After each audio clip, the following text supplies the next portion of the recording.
Blog Talk Radio. Hey guys, this is Those Guys with your host Matt Marrero along with your other host Anthony Sinandris. And today we're doing a Friday Night Movies double feature. What? Double feature, you say? Yes. I don't understand what's so surprising. No. Today we're doing a double feature, and the reason why is because we've started to dip our feet into the Marvel Cinematic Universe, which is very fucking vast.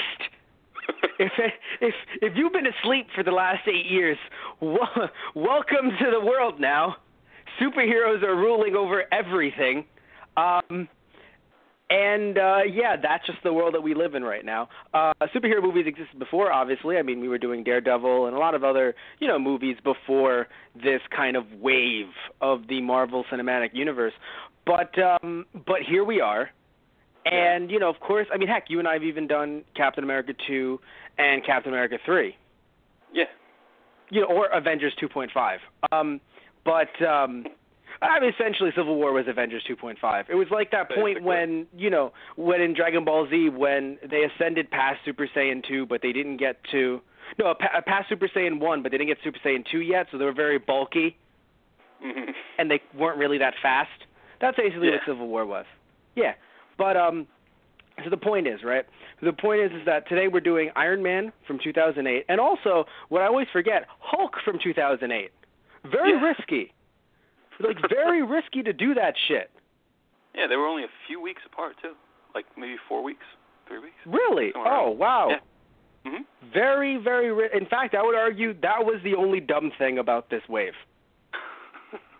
No, because, I think the idea of... Although I will admit, it was probably dumb just introducing S.H.I.E.L.D. in Iron Man. And I only say this because if it didn't fucking work... Exactly. That would have been horrifying. But what I will say, though, and this matters a lot, I like that in both movies there are no plots that are left undiscussed, I guess. And what I mean by that is, yes, you might have, in later movies, them talk about, let's say, Tony's parents' deaths, right? But it's not like in Batman movies, you have them really sit there and be like, oh, who killed his parents? Like they do this in-depth usually it's just, even in Spider-Man, right? Oh no, who killed Uncle Ben? Like you really like, okay, look, like I know, of course, in both situations we do find out who's done it depending on what version you're watching, right? But the idea is that you're like, oh, his parents died in a car crash. That sucked.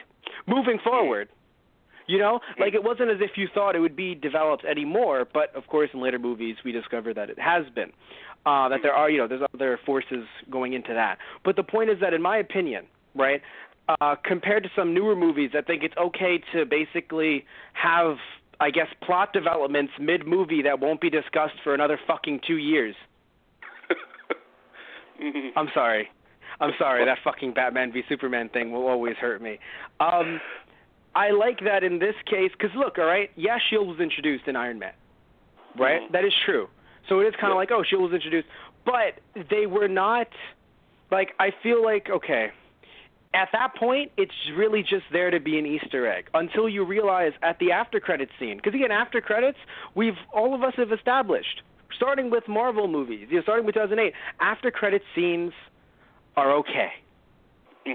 Right? That's where you let all your shit about the sequel or the next movie in the franchise, that's when you talk about all your shit, not mid-movie.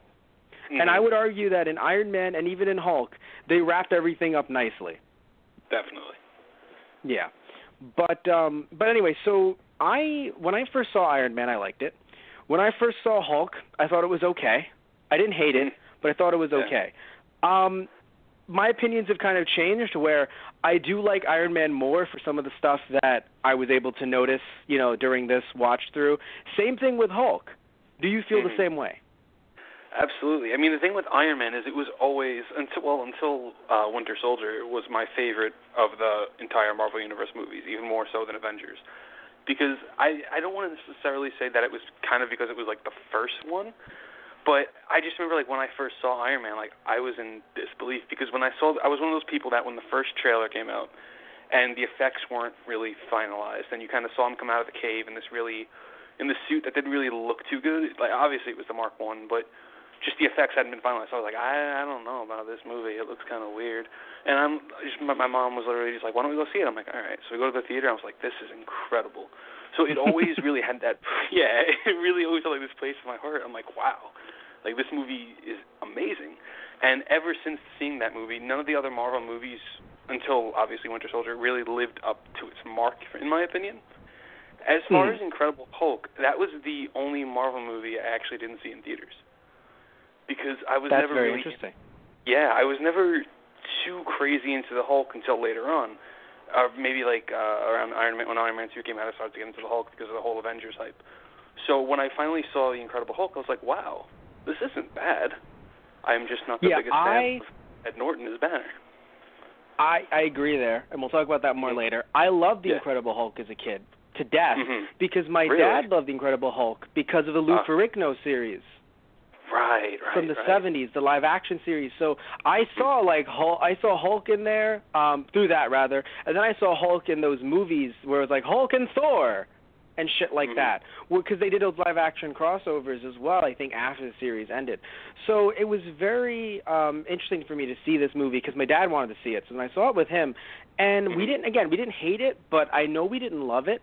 But I will admit the action scenes were great. And again, more on that later. But talking about Iron Man, though, what's funny is, the internet wasn't in its infancy. This is 2008. However, my question to you is, I know you were a bit more in the fandom than I was at the time, but you were still pretty young into the fandom at this point, right? My question is, did we know that a Marvel Cinematic Universe was happening, or did they just fuck with all of us with the end credits? I'm pretty sure it's the latter. There were hints of it. Like, it was more so rumors. Like, they were like, obviously they were still doing like advanced screenings back then, and people were like, stay after the credits. They tease more Marvel movies that they're all going to be connected. And I remember the website I used to always go on was comicbookmovie.com, and the comments were full of people like, you're out of your mind. They wouldn't do that. They wouldn't risk that. What are you talking about? And everyone was like, there's no way. So in a way, it was kind of a surprise, but there were some people that were like, you know what, I can see it. Incredible Hulk comes out literally a few weeks later. So it felt like on the playground, like people teasing you, like, Hulk and Thor were both there, and they shook hands, and you're just like, yeah, no, and then Captain America came up and said, hey, let's be avenging, and then that happened. You're like, okay, right, like that's how it felt to some people, I guess, because that is the exact situation. That's exactly how it happened. That's exactly how the Avengers happened. Don't let anyone fool you. If you haven't seen it yet, that's just how the Avengers happened. Captain America came right in. Yeah, cool. Yeah. So my question is, do you think that maybe after Iron Man, and I know this is technically a Hulk critique, but I have to laugh at it because we're talking about the end credits. After Iron Man and having to wait for the end credits for Incredible Hulk, they just said, fuck it, just put it right before the credits. I have no idea, actually. Because I'm sure a lot of people left Iron Man really pissed off. Oh, absolutely. Because I remember I actually heard about Everything Impossible after credits, as I told you, and I said, you know what, let me stay, just in case. And it was me and literally two other people in the theater. Was this opening day? The opening day, yeah. Me and two people were left. Okay. The best thing is those two people were going to leave, and they're looking at me because they were going to be the last ones out. They're like, "Why are you? Is there supposed to be something after?" I'm like, "Yeah, there's an after credit scene." They're like, "Oh shit!" And they both just ran back to their seat. So it's literally were they young people? All of us. Yeah. Young people, okay. Yeah, they were in their 20s, I'd say. So it was literally those two, me and my mom, and we were the only ones that saw the after credit scene. That entire crowd gone. That is fucking hilarious. So many people were like, "We could have been part of history, Mom. But you gotta go get your nails done, Mom." My God, that's horrible. Oh my God. Because I know a lot of people, even to this day, they're just like, let's leave because traffic. And it's just like, how fucking dare you? Exactly. Do you understand what's coming next? Have you just been missing them this entire time? I want to find that one person that just this entire time, what do you mean after credits? It's just the credits. There's nothing after them. They are the after. John, what are you trying to say, John? Look, I'm just saying that this whole Avengers thing, it just kind of came out of nowhere. There was no tease. There was no lead up. There was no trailer put after Thor. And now we have that one guy, the one that, he's playing multiple guys with that one with that defense agency, then the other one in S.H.I.E.L.D. Come on, one guy per character. And then he's also in that show, that Agents one. Just like, come on, be one guy. Oh fuck. It's like I don't. Doesn't that hurt you? Wouldn't that hurt you? Oh my god. But by the way, so something I noticed upon rewatching Hulk, and I really need to stick with fucking Iron Man, but Hulk's playing in the background. Really happy they didn't kill dogs. I'm really happy they were all tranquilizers. At first, I didn't pick up on the fact they're tranquilizers. I'm like, they just shot dogs. I hate them all. Mm-hmm. Yeah. I forgot how much Robert Downey Jr. looked like Tony Stark. Really? Like, okay, it's not like he doesn't look like him now, but I mean, no, but in the first movie, a lot more like him there. Definitely. Mm. Yes, definitely. It was amazing to see. It was an amazing thing to see, because I'm just thinking about him now, right? 8 years, you don't realize how much it can change a man. Mm-hmm. Even Gwyneth Paltrow. Yeah. It's not like they're, and it's funny because it's not like they're teenagers, you know what I'm saying? It's not like it's like the kids from Harry Potter that you're like, whoa, these are people that are older, but those 8 years between this movie and between Civil War, it looks like they're babies in Iron Man. Mm-hmm. That's what I'm saying. It's so interesting because they're both in their 30s, 40s by the time, Iron Man came out. Mm-hmm. At least Robert Downey Jr. was in his late 30s. He wasn't a spring chicken. Yeah. Also with all the, obviously getting over, drug abuse and drinking, being an alcoholic and everything in real life, substance abuse in general, you would think, he would look older. But no, he just looks like he just woke up from a nap in Iron Man. Yeah. He looks so young. And it's just crazy to think, he is just, literally Tony Stark. It's very interesting, I think. Mm-hmm. Just think about him, when the franchise started up until now. Obviously it's dumb at people age. But it's just, in all seriousness, it is just so interesting, how much, I guess, they've aged. Yeah. At least compared to the first movie. I mean, look at Don Cheadle. Looks totally different in this one. Yeah. Can't even tell that it's Don Cheadle. Like a whole new person. It actually is. Is a whole new person. So it's Terrence Howard, if anyone doesn't...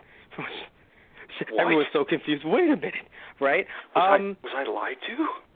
Yeah, right? You were lied to this entire... What do you mean?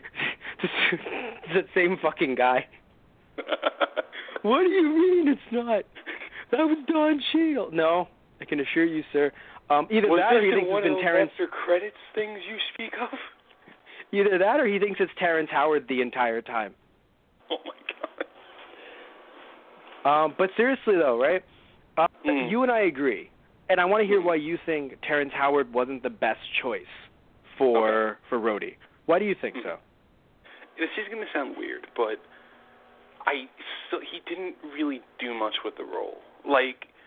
Yes, he was acting the part, but nothing about it made me go, he's really Rhodey. Nothing connected. The chemistry between him and Downey, it didn't really work for me that well. I'm not saying it wasn't there, but it's not the same chemistry he has with Cheadle. If you're just to jump ahead to Iron Man 2 real quick, the banter they have in that movie is fantastic. In this one, there was a bit of banter, but it's not as much as I wanted it to be. I do wonder if Howard went according to the script maybe more than... Because apparently I know there were rumors that Robert Downey Jr. and...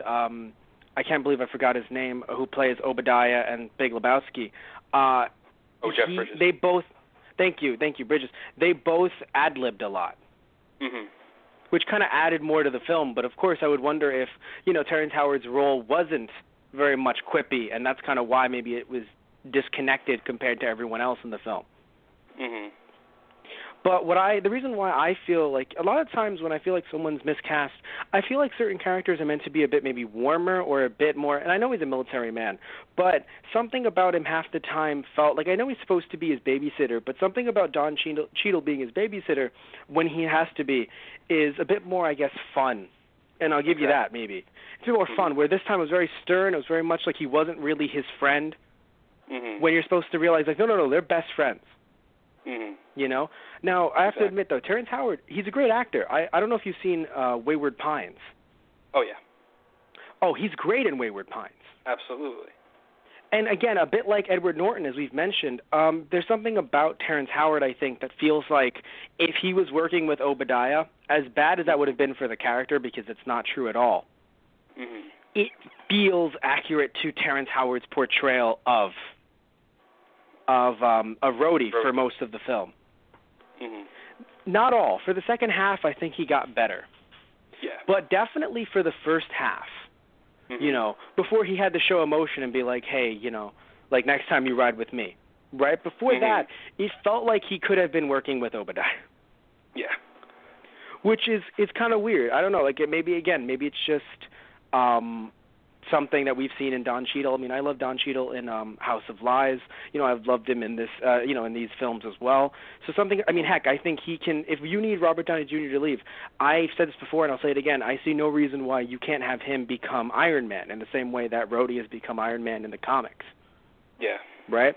You don't need to keep Robert Downey Jr. on. Now, you do, but I'm saying if he wants to leave for a movie, there's no reason why you can't have Don Cheadle step into the role. Frankly, it would be silly not to do that, you know, for at least one. But yeah, so I'm not a big fan of Terrence Howard as the character. And, you know, and it's funny, both him and Norton, it's very interesting because they both wanted more money, and that's why they left. And what's interesting is they both, and I'm not saying that they didn't deserve it, by the way, right? Because I have to admit, if Don Cheadle took a pay cut for how, you know, fun he's been, that would suck.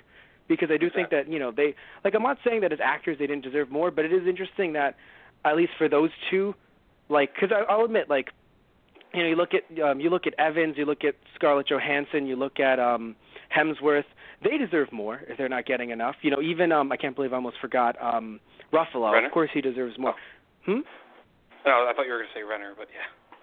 Yes, Renner. Well, Renner is interesting. I don't know if he's in enough of screen time, I would argue, depending. Definitely in Avengers, but I think as of late he's kind of been... and it's funny, maybe he asked for more, and they were like, how about you take what you get, but you're not in it as much? No, that's basically what it is. No, because honestly, I mean, you deserve more if you're putting in that much more work when it comes to these stunts and everything like that. So I do wonder if it was a bit of, I do wonder, you know, maybe a bit later on, because I know that a lot of them wanted more money, because basically Robert Downey Jr. was being given the keys to a golden kingdom, and everyone else got tenths, or at least, I can't remember his name. Who am I thinking of? Who got the tent? Who did he play? Ant-Man. Oh, Paul Rudd. Paul Rudd got the tent, which is sad because it's just kind of like people would then argue with me, see, that's why he gets the tent. And I'm like, no, I love Paul Rudd. But seriously, though, yeah, so, you know, it's interesting that they both asked for more money, right? They left. They were better people were cast in their roles. And sadly, the machine kept on. They did not slow down any kind of production. Everything just kept on going, and sadly they were replaced by people that you and I think were better for the roles. Like, it actually sucks. Because had they been replaced and it was like, man, these people they replaced, you know, they were so bad, then I'd be like, you know what, yeah, I guess we need Ruffalo, I guess we need Terrence Howard. But it's like, I mean, I guess we need Ruffalo, I guess we need Norton, I guess we need Howard. I guess we didn't. Whoops. That was a misfire. Because think about it, they would still be in their roles. You would have had Terrence Howard crash down in the new Civil War trailer. Oh, my God. You would have had Edward Norton on the couch. Or rather talking to Robert Downey Jr. on the couch. You would have had a lot of interesting things. Yeah. But anyway, so getting back to the movie itself, though. No, I already mentioned because that was funny. I already mentioned the car accident thing, I believe, in this. Or, no, I think I mentioned it to you before the podcast. And again here. Okay, good. What was it? Oh, so, yeah, jumping into so we talked about Terrence Howard, we talked about Don Cheadle. Even Feige, right? Feige? Feige? Always get his name wrong. Crap. Nope, I got his name wrong again. Favre. Right? Oh, Favreau. No? Favreau. There we go. Yeah. Favreau. God, I'm always getting his name wrong. It's getting wronger and wronger. That's not English, I know. But Feige is also not his name. So I thought you meant Feige. I mean, he's the guy, like, the head of the whole cinematic universe. I was like, did he have a cameo? Oh, thank God. Okay, so my brain at least didn't go for, like, my brain didn't go from, like, talking about John Cena.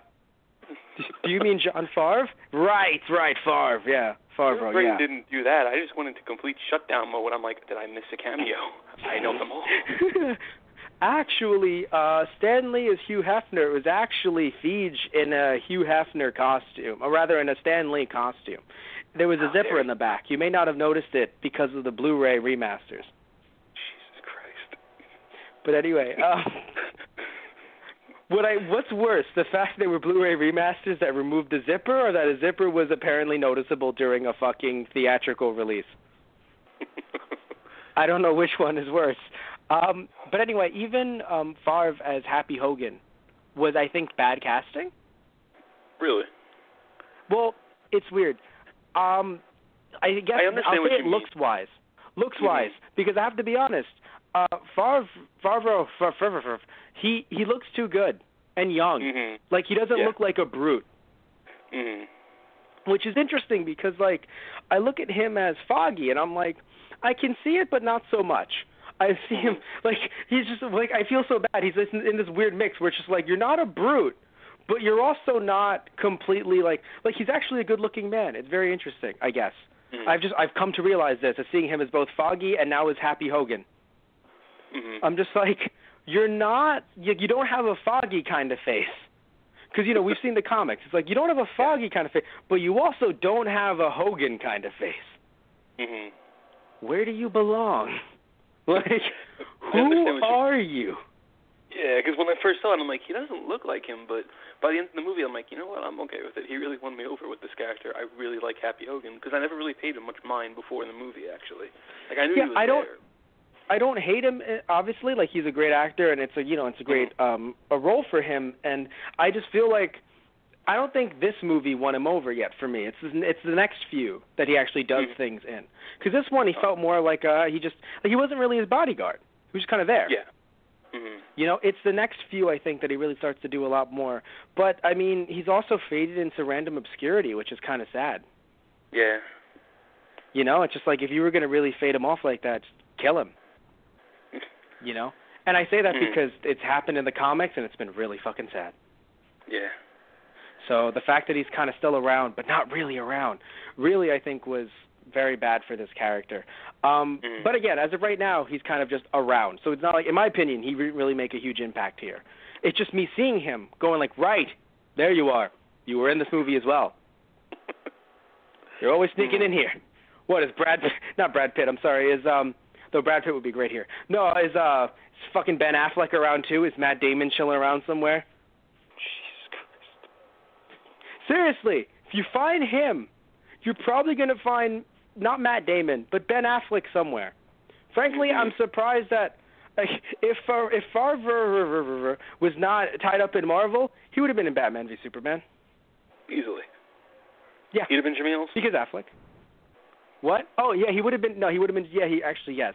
I sat there and I had to really think about it and just ramble. I'm like, you know what? Fuck it. Yeah, he would have been Jimmy Olsen. Fuck it, yes. He would have been. Oh, I don't know if you picked up on this. So many people, you may watch some of our Let's Plays, and if you do, even in the podcast you've heard or seen on the Let's Plays, Anthony bring up the "It's imperfect world." It's an imperfect world, and we've got to make sacrifices line. So Tony Stark said that, and I laughed way too fucking hard. Because if anyone noticed in the film, he's like, "It's an imperfect world," and I was like, "God damn it." Oh, I'm so happy you caught that. Yeah. So apparently Jarvis is this girl's, who I like that she plays a part throughout the film, so she's not just some throwaway girl. The reporter. Jarvis is her wake-up call. Yeah. However, now that Jarvis is sentient, I feel like Tony owes him an apology. Yeah. He's done that a lot. Mhm. Like, he's done that to a lot of women, clearly. Tony owes him an apology. I think it's that simple.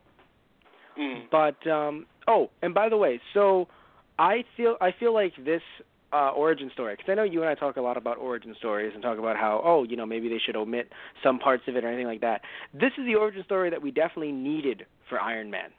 Absolutely. Like, I'll admit, of course he was gaining steam in Marvel comic books before this movie, and he even had his own animated, television series, and very short-lived, but he was still there. And he even appeared in things like, the Spider-Man animated series. I don't know if he had one. I don't know if he appeared in X-Men's or anything like that, but I know that he was in Spider-Man's a few times, to know that I knew about him. And I even have some Iron Man toys before, when I was a kid, before this movie ever even came out. Right? Mm-hmm. So he existed. But this was definitely the origin story that we needed. Absolutely. Like, you needed to do that there. Compared to the Hulk, where they understood, no, we don't need to, no. Mm-hmm. No. You know what I'm saying? Like, they had a Hulk movie 5 years previous in 2003. And even then, if you're in your 30s, you know who the Hulk is.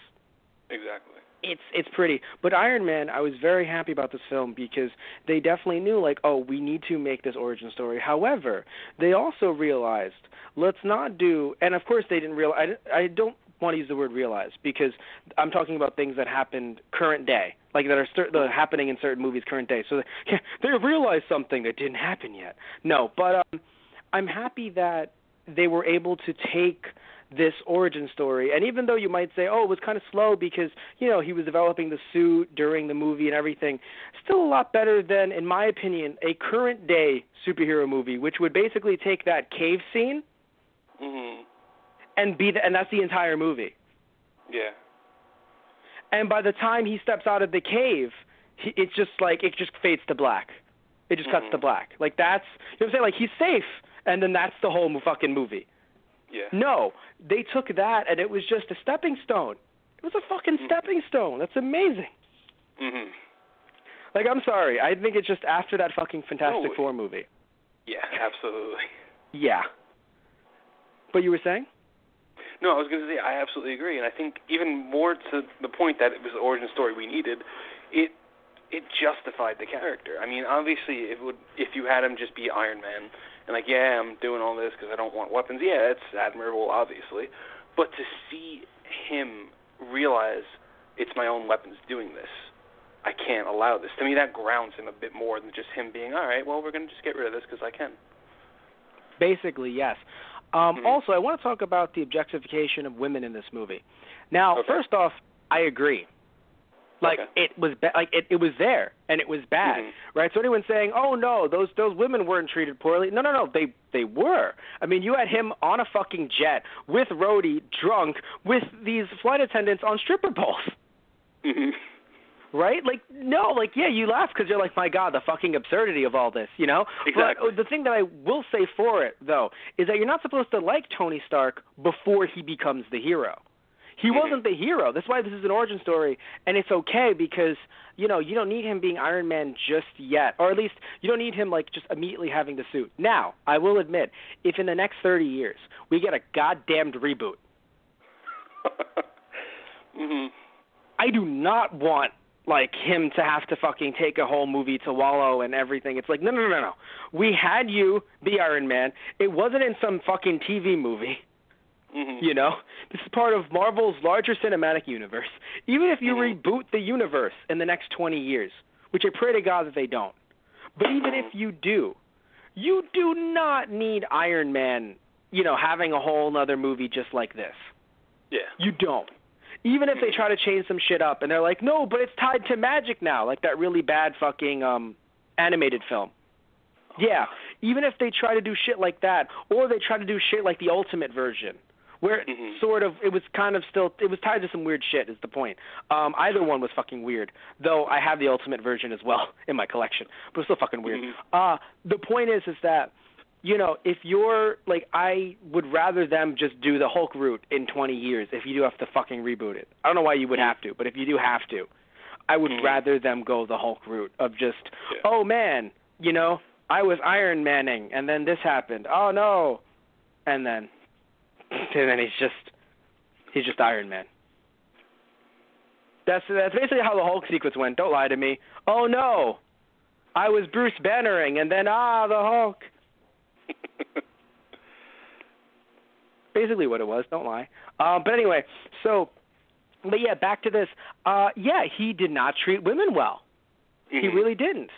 So, and I understand some people might say, oh, but you're supposed to, like, love his lifestyle because it's so cool, right? Mm-hmm. But, again, that doesn't exactly mean you're supposed to like how he treats women. Yeah. I will say, though, it is strange because while this movie was, like, this, at this point, the franchise was not owned by Disney. Mm-hmm. I'll admit. But it is still a little bit strange because, he is a superhero marketed towards children. So yeah. I'll give people that. Like, kids were supposed to go see this movie. Mm. So I will give them that. Yeah. But at the same time, though, I will admit, this is, I think, a little bit, I guess, funny, or at least it's, you get a chuckle when people try to say things like, oh, man, this Disney Marvel Cinematic Universe with their yucks and all their laughs and none of their serious business. It's just like, yeah, okay. Right. Terrorism is just hilarious. It's a knee slapper. Legit, though, it's just like, shut up. Like, you don't know. Like, yes, the movies have gotten lighter in tone as each and every one got, kept going, I guess, with the Disney, kind of leading it, if you will, being, like leading Marvel, arguably, I guess, owning Marvel, being on the top. But even then, it's just like, even though they didn't directly go into Tony Stark's alcoholism in the second one, it's not like they didn't acknowledge that he had a fucking problem. Exactly. But anyway. Getting back into this film, the way that we are, so definitely his actions weren't right. Again, he was objectifying women. It's not a problem to sleep around, arguably, because we shouldn't really go there and just be like, you're a bad person if you sleep around. No, but if you leave someone the next morning and let your robot sentient computer kind of just be like, good morning, this is the weather, get out. I'm sorry? Oh, no, I apologize, miss. Did I stutter? Clearly I must have stuttered because you asked me what I said. Get out. So when the supposed Iron Man reboot you speak of? you just want that to be Jarvis? Can we make that happen? Yeah, that's just... Well, no, it would... Oh, God, it would basically... Jarvis is becoming more and more like Alfred with each and every reboot. Like in the first one, it's just like, oh, excuse me, miss, here's the weather. The next reboot, oh, get your blowing me ass out of here. Who the hell you think you are? I mean, really, woman, really? What, you thought you were sleeping with Iron Man? Get out. You taught. Like, that is the new Jarvis. But anyway, what really matters here is not how Jarvis would be in the new... here's something I want to ask if you noticed, and I'm being completely legitimate here. So Stark hammering at the suit, like hammering, and when he was in the cave, that was in the opening for the animated TV series, wasn't it? Yeah, actually. Okay, good. So I'm not crazy here. Oh yeah, it was like. I am, but that was there. Yeah. Yeah. Something I want to say too. Like I was saying a bit earlier, I love how they took very little bit of time, I guess, to try and catch us up to speed, kind of get us up to, you know what I mean? Like, in other words, when they said, oh no, this was because I mentioned earlier in saying like, oh, the cave scene didn't last that long. But what I mean directly is the idea that like, oh, we're gonna go, like this crazy shit happened. Let's tell you what happened 32 hours ago, right? Mm-hmm. Even that was just like, oh yeah, now you're here again. It was like, oh, shit. It was like, you guys really want to speed things up. Thank you. But yeah, so, but I was really happy about him hammering the suit, I guess, because I didn't see the animated series when I was a kid, but I saw the opening a lot. Uh-huh. Right? Because I would sit there and I'd be like, look, this is so super cool, right? But Yu-Gi-Oh's on. So then I would flip the channel. But I would see the opening, and I would see the hammer, and just seeing him hammer it down, I was like, wait, childhood memories? How are you? It's really weird. I was like, should I switch this to Yu-Gi-Oh? I don't know if I should. Should I continue to watch this film? I don't. Oh, yeah, and then Jensen died, which was, again, just all those chuckles, right? Now, did you know he was going to die? Like, how much when you first saw this, did you know he was going to die? Like, did you know that much about Iron Man, or? I knew nothing, and okay. I should have realized it, though, because he was an Iron Man. Mm-hmm. Like, you're in a cave somewhere in the Middle East. You're not Iron Man. You're not coming with him. Mm-hmm. Like, that Pretty suit much. of iron, like, what are you going to do? You're going to sit on the back of it? Like, I guess, like, young me was just like, no, but he'll find a way. No, he's pretty dead. Also, his family, too. I was like, oh. Yeah, same thing. Because that actually, like, I wanted to bring that up because I think that's really, like, a testament to the writers of this movie. Because as soon as I heard him say, no, my family, and I'll see them really soon, I'm like, oh, he's going to die. Mhm. Yeah, I was like, wow. That was, like, one of the main things, too. Like, I've seen superhero movies before that were really good, but the writing in this one for me was, like, top-notch, easily. Yeah, it was really sad, you know? Like, it's like, I mean, that kind of character death and everything, just, like, making you sit there and be like, oh, man, like, just, like, you know, especially after all this, like, really cool action, right, being able to bring that in, I just have to say, hashtag better than Elektra. That's all I'm going to say. I think that's what I'm really, I was waiting for, what's funny is, as I was writing this, I was like, he's just going to say, geez, just right after. I literally held my breath. I'm like, don't do it. I have a question. So you read Iron Man stuff before watching this movie, or no? Yes. Okay. So, and I feel like I've heard this on the internet, and I can understand why, but I want to confirm it with you. So people were not happy, or not many people were happy with Robert Downey Jr. being Tony Stark when they saw the film. That I don't remember, actually. I don't know that. No, I'm only bringing it up because of the idea that he brought a bit too much Robert Downey Jr. into it. Mhm. Like, because a lot of it was ad-libbed and a lot of it was funny and quirky, but not so much like, okay, I'm trying to think of how to word this. Like, now you might see Tony Stark in the comics and you see how he acts. Not all of the issues, by the way, but certain writers. And you'll see that they're emulating Robert Downey Jr. rather than being Tony Stark, which, because when I think about House of M Tony Stark, I don't think of him as being Robert Downey Jr. necessarily. Mm-hmm. Yeah. Do you know what I mean? Yeah. Yeah. So you didn't see a lot of vitriol, though. You didn't see a lot of people angry because of it. No. I mean, I could understand some, because the comics I had read before seeing the movie, he was very serious. He didn't really joke around or anything. He was more serious than anything. So I can understand if that's what people read going in, thinking, well, this is different. I get that. But, yeah, I didn't hear too much, I didn't really hear anything bad about it, actually. That's actually nice to hear, because I've heard some here and there, but I wanted to know if it was that bad when it came out, which I guess it wasn't, so that's nice to hear. Or at least you didn't hear much about it. But I will say this much, though. For anyone that didn't like his characterization of the, character, I believe that, in a way, it kind of was overshadowed by them actually showing the character testing out these suits and how much time he took to make it. You know, things that I'm happy, even though they rushed through a lot of the earlier parts of the movie, I'm happy they didn't rush through it in some simple, montage. Yeah. You know, like Iron Man making the suits, none of that shit. It was just no, he's going to be there, he's going to make these suits, and it's going to be so bad, because it's his first time actually. He's a genius, but it's his first time doing any of this shit. Mhm.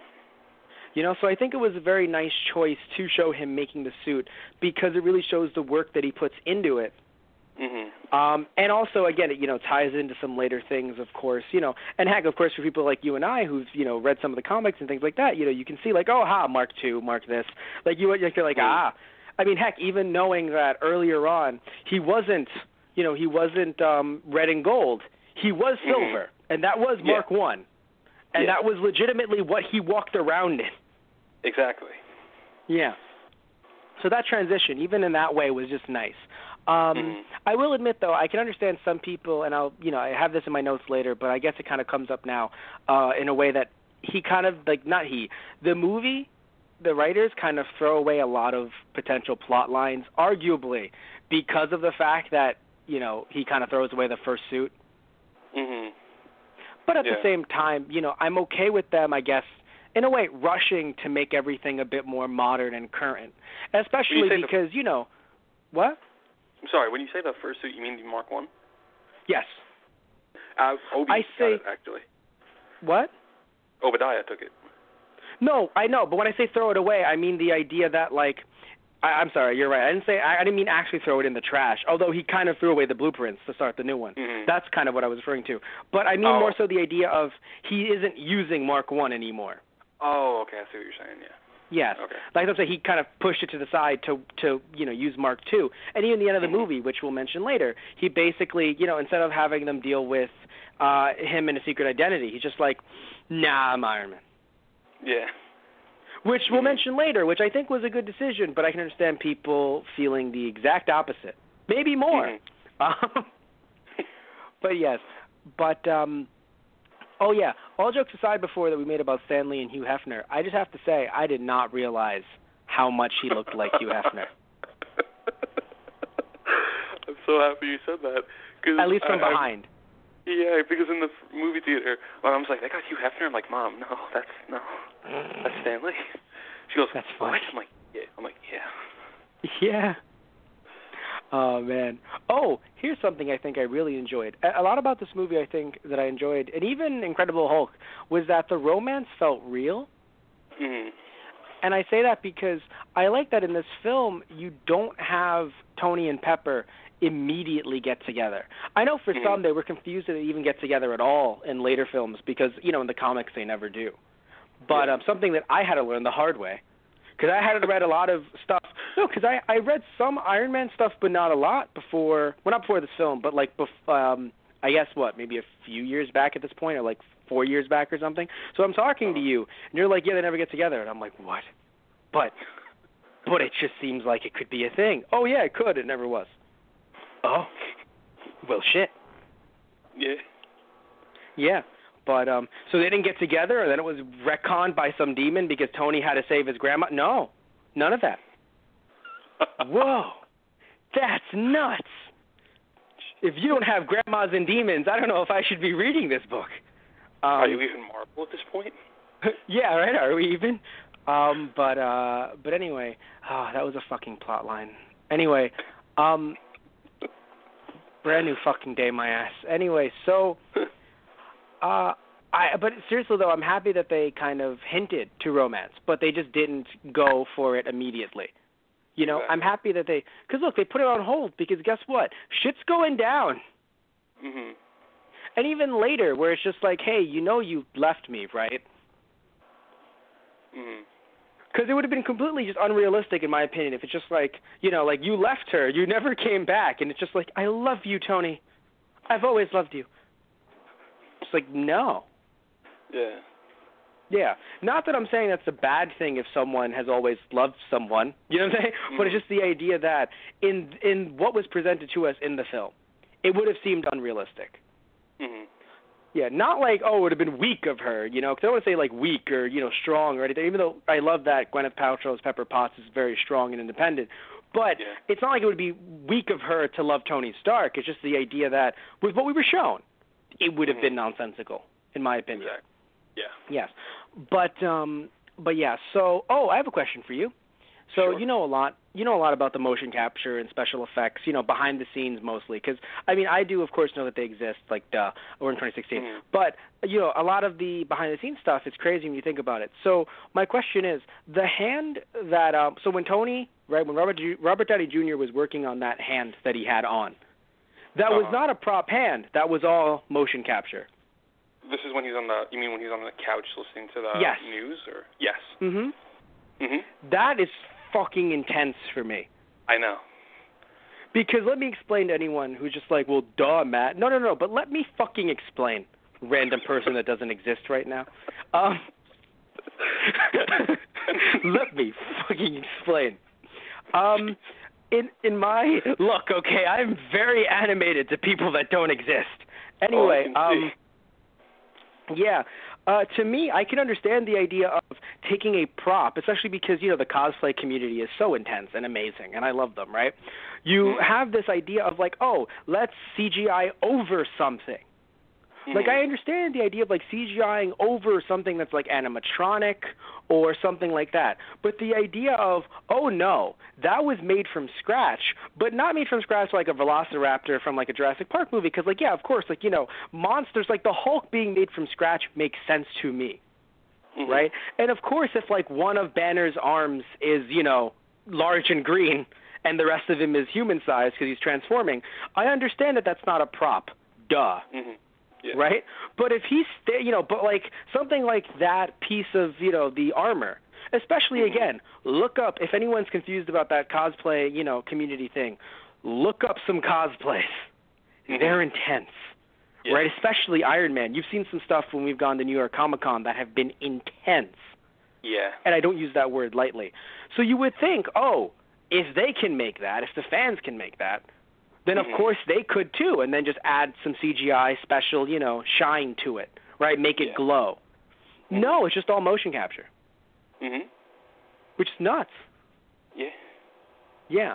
So, like, to me, I think that's really cool. But also, by the way, something that so I mentioned earlier about the whole car crash thing, where it's just like, whoa, they brought that up later. The 10 Rings. Yes. Yes. Okay. The same terrorist group in this movie, right? This terrorist group in this movie is the same one from the third film. Yes. Which is crazy to think about. I mean, it is so unrealistic to think about terrorist groups coming back. No. No, that's not. We took care of them once. All right? They wouldn't just show up again. But with armed again with Stark nuclear weapons, what? No. We would never arm terrorist groups. What? But anyway, arm rebel groups. Pshaw. But anyway, I'm just really excited. I think it was just nuts to see them again, or rather for the first time.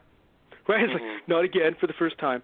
But I think it's just nice because, like, I know, like, you were saying to me before when we were talking about little things that, came up in later films that started here. You were like, well, Matt, like, you don't remember them? And I'm like, dude, I saw this movie a few times after it came out, but it did come out in 2008.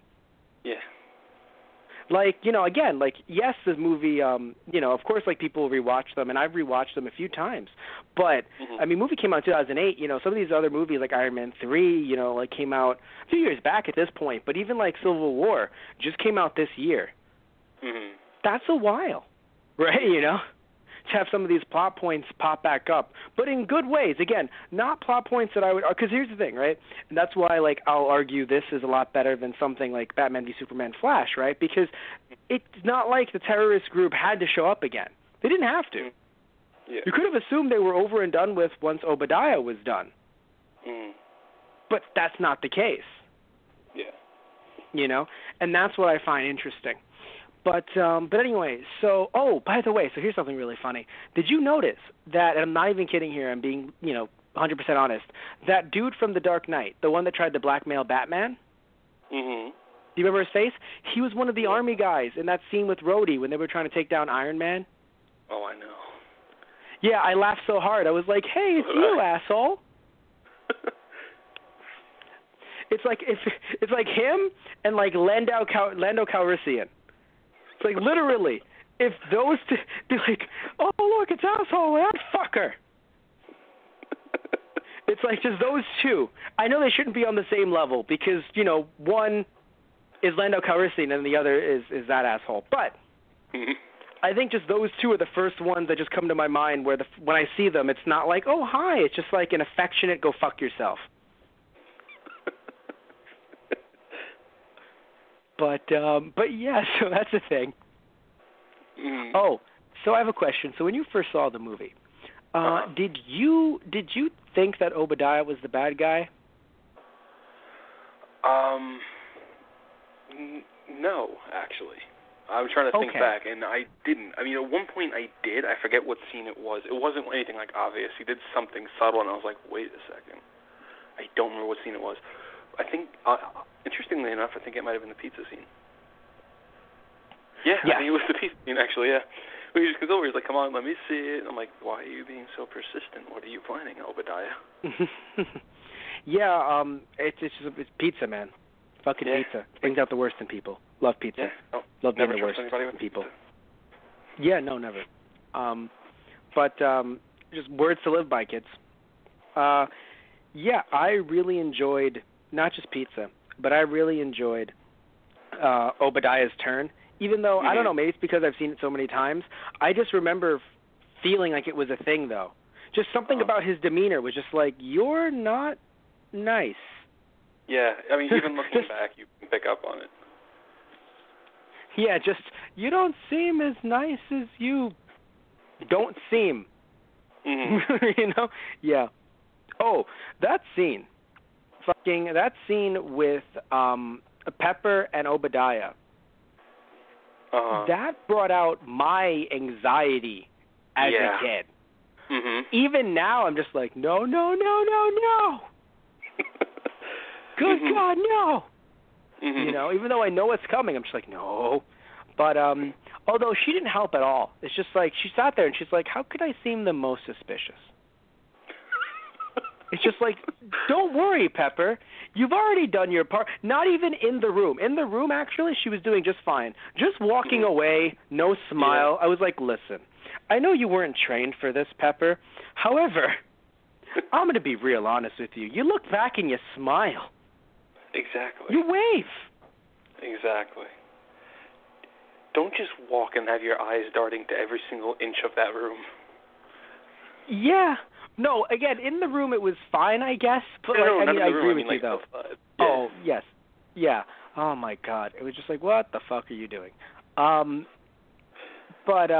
what made up for it, though, is, I guess, what made up for it is just her finding Coulson. Just be like, oh, hi, you, yes, now, walk with me, talk with me. Still suspicious, but it's at this point where you're like it's funny. It's suspicious, but just like, look, he probably saw the computer. Something happened there. He knows something happened there. I'm leaving. And it was really funny because she was just like, I am so fucking gone. Yep. Yeah. I do want to ask you something real quick. Yes, please. And I tend to ask this every Friday Night Movies, but I love getting these answers from people. What was your favorite scene in this movie? Oh, man. My favorite scene in this movie, I think my favorite scene was Robert Downey Jr. face planting. Yeah. I think it's him either that or the line, I will send you to a community college. Like, I will sell you to a community college, I think. Mm-hmm. I think that was just a hell of a lot of fun. There was a lot of funny stuff in this movie. I mean, it's very hard for me to pick one. What I will say is, at least in my notes, what I have, the one that I like the most in terms of how it was shot was the scene with Obadiah paralyzing Tony Stark and him sitting right next to him on the couch. Mm-hmm. It was so unnerving and surreal, and it was done very well. At least in terms of, like, you know, when I think of it, like, as a filmmaker, you know, it's me as my fucking amateur filmmaker. As a filmmaker, that is what I enjoy, right? But when it comes to, like, as the person who's sitting on the couch getting entertained, clapping his hands, going, yay, I would argue that it was Tony Stark face planting. Because, like, I can, you know, like, all right, hits the fucking wall. Mm-hmm.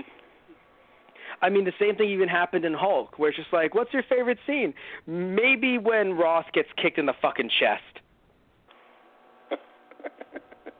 Just right in the fucking just, is that all you got? No. Kicks in the chest. Boom, right into a fucking tree. Mm-hmm.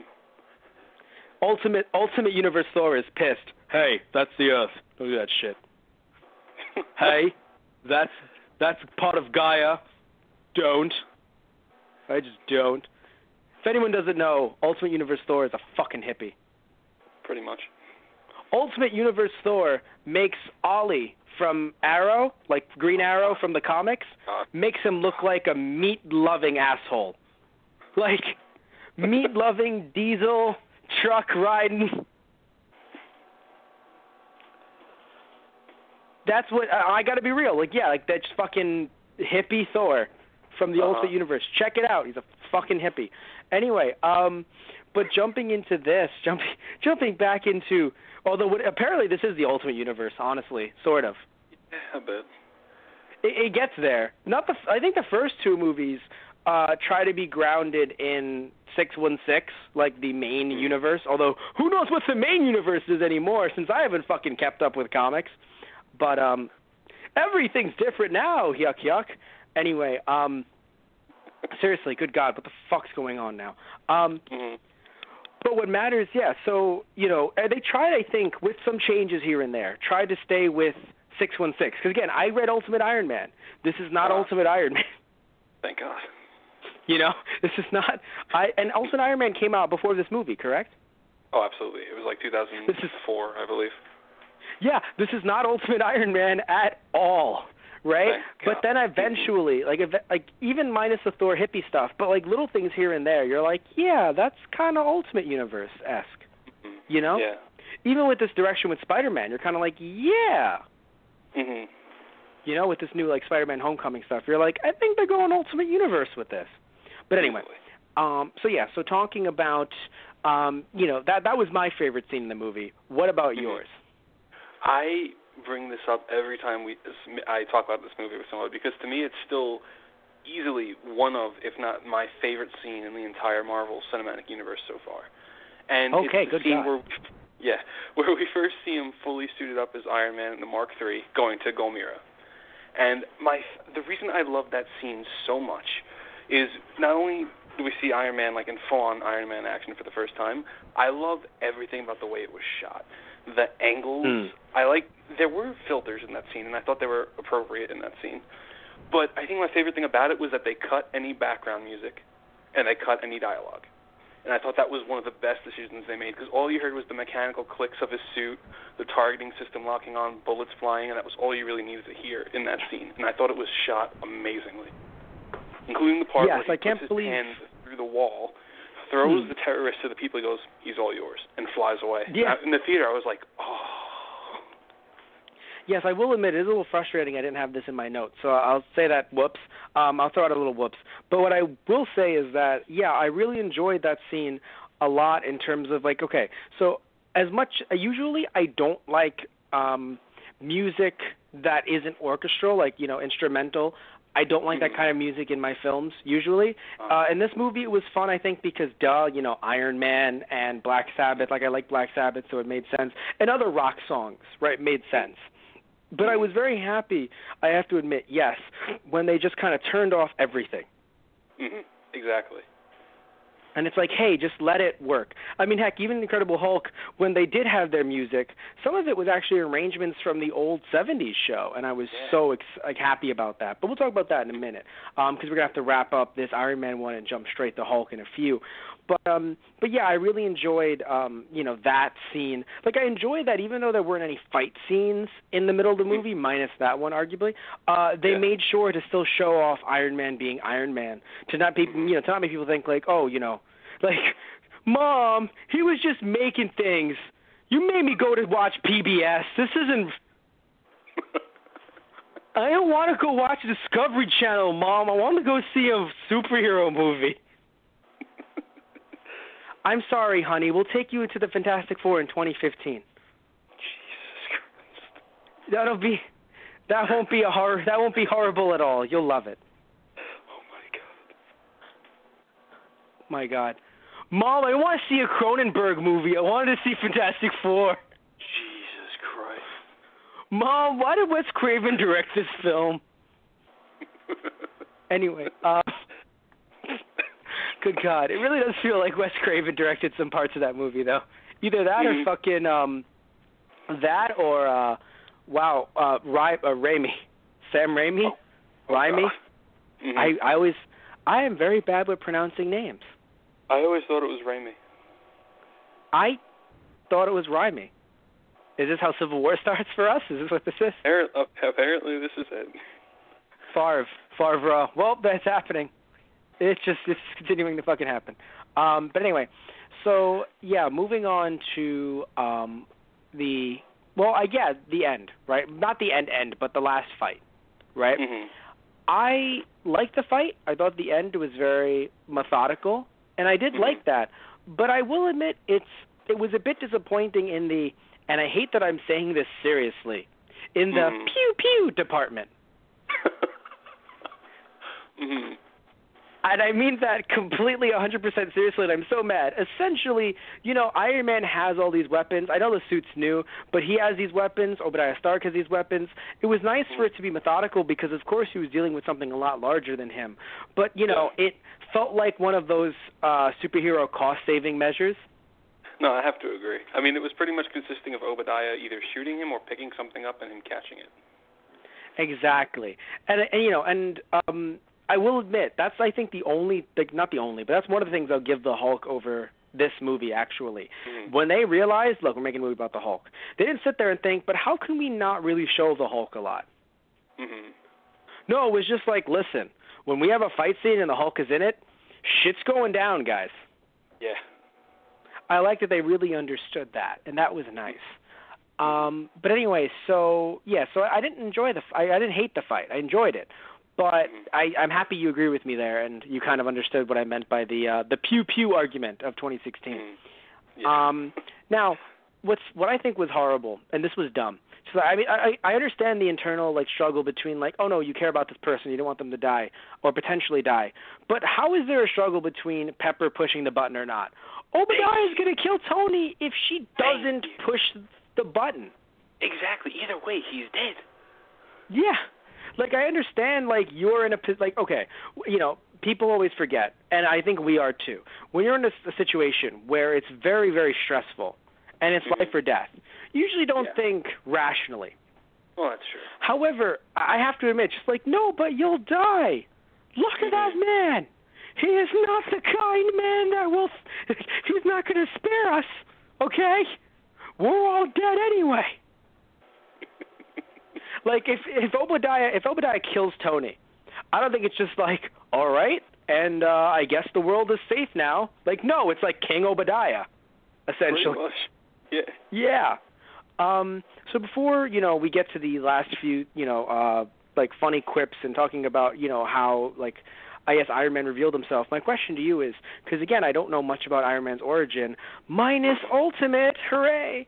So did this go down accurately in terms of Obadiah being the bad guy, working with enemy rebel groups, although, you know, in the case of the older series, it was the Chinese. It was not, it was the communist regime, and it wasn't, you know, necessarily terrorists, Middle Eastern terrorists.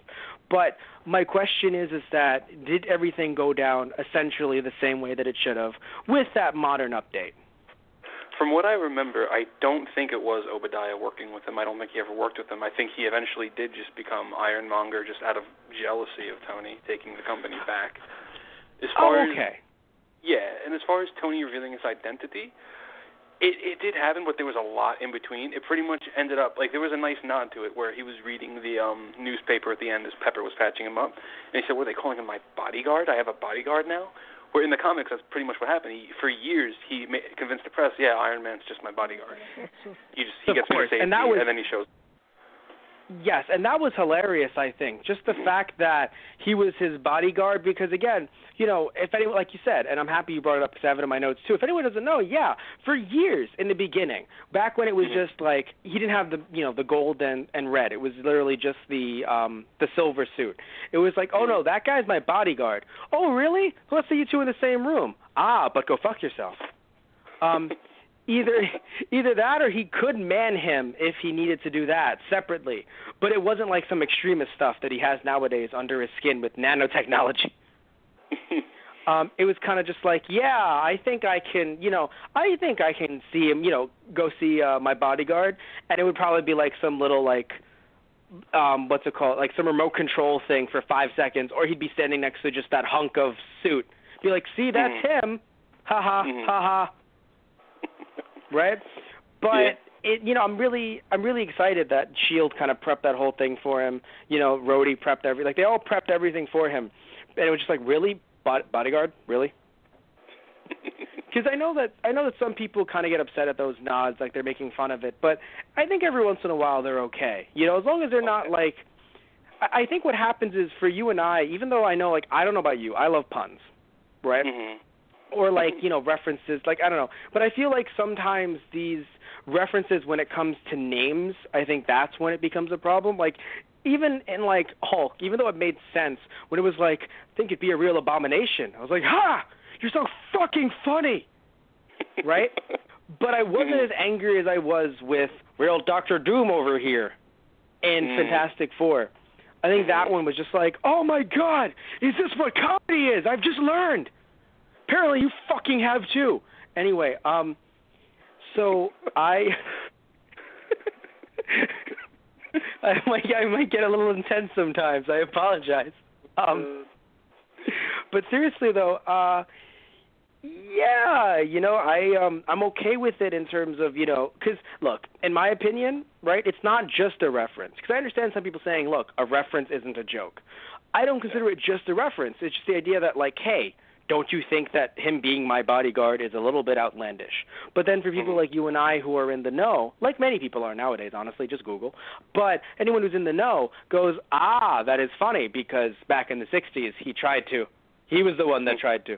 So it's dual layered, it isn't just one layer of like, oh, it's just a reference. I do think it's, there's multiple layers to it, in my opinion anyway. Yeah. But yeah, so I think it was a good idea for him to reveal that he was Iron Man.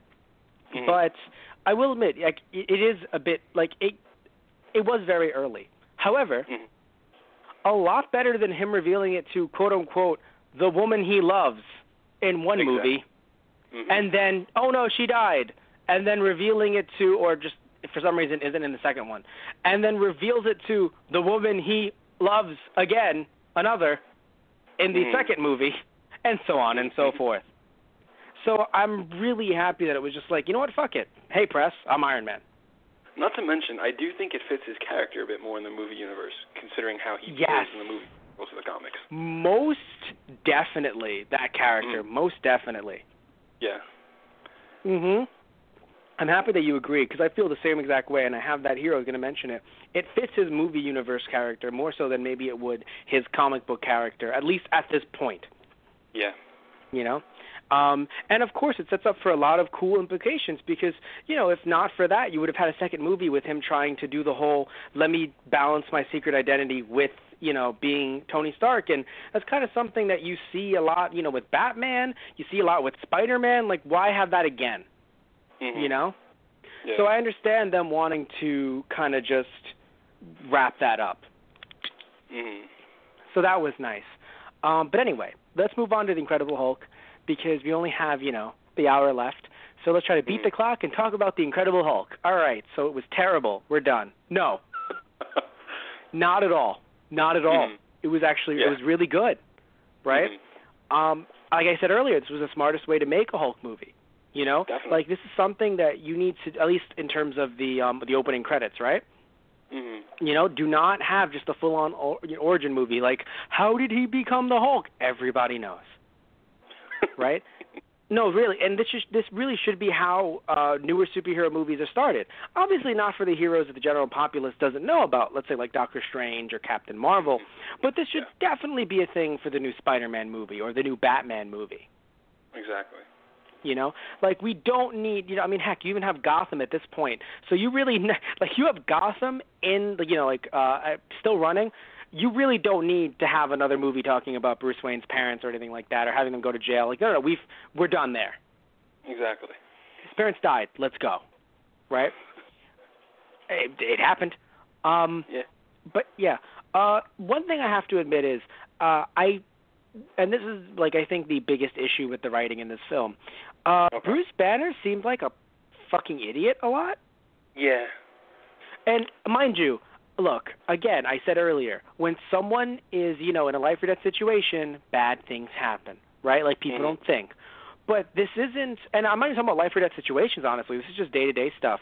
This isn't you or I or Pepper Potts, who, while Pepper isn't dumb, she isn't Bruce Banner. Bruce Banner is a fucking genius. Yeah. There's no reason why he shouldn't be wearing gloves when working with equipment that could cut him. Exactly. I mean, someone could say a false sense of security, which I guess makes sense. But even then, even some of the stuff that he did, like, look, going to Brazil, like going to Mexico, is always talked about the way to get away from everything. You know what I mean? Like, commit a crime, go to Mexico, go to Brazil. That's the joke that everyone always makes, right?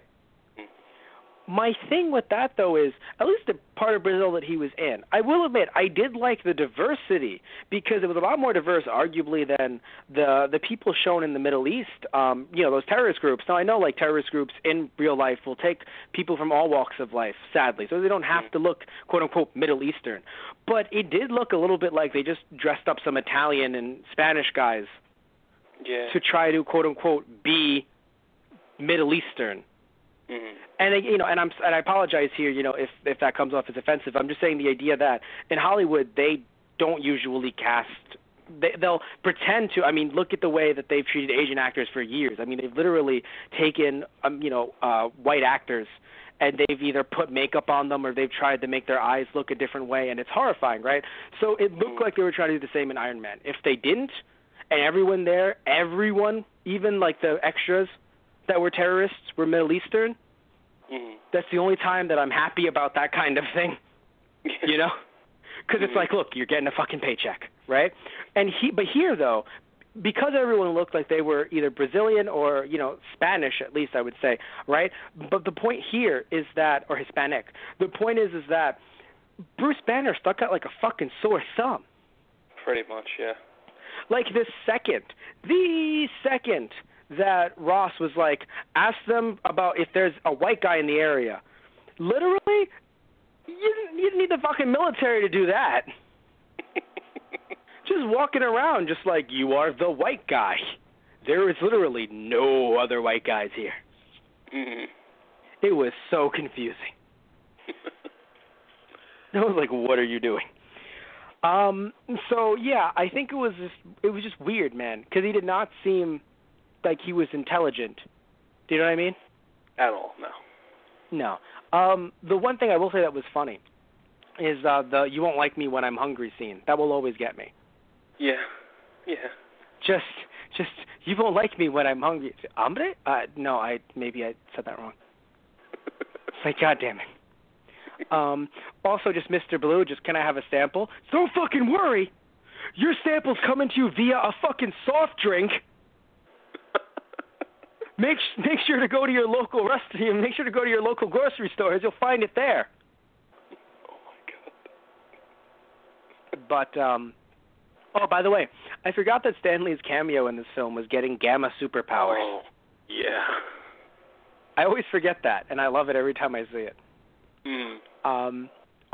How did you feel about the first time the Hulk showed up in the factory? How did you feel about that? I remember I liked it, and I was also a little bit worried. I was worried in the sense that please don't let this movie just have him be in the shadows a lot. Please. Yes, I'll give you that. We did this in the first one, and it didn't go well. Yeah, I admit I don't remember much of the 2003 one. I do remember that though. Like there was like the idea that he was in the shadows mostly. But I don't remember much else from the plot. But I have to say I like the shadows because like when he was in the Avengers and he chased after Widow. Yeah, Widow. It's funny. I was like, Scarlet Widow? False. Black Witch? You're getting there. You're getting there, brain. One more. Hawkeye. Now you gotta go fuck yourself. But yeah. So but seriously, with Black Widow, when he's chasing her, I really enjoyed that. It felt like a horror movie, and that's the kind of character, at least at this point, the Hulk needs to be. Mm-hmm. Like he needs to kind of come off as this larger-than-life character, this monster, if you will. But of course, he has a different side to him. But again, to these soldiers, he needs to come off as a monster, and I think it was filmed. It was very well done in terms of and I loved it a lot. Also, I'm sure that guy's okay. Oh, he's fine. The one that he threw through the fucking glass 2 times. I'm sure he's good. Fine. He's great. Yeah.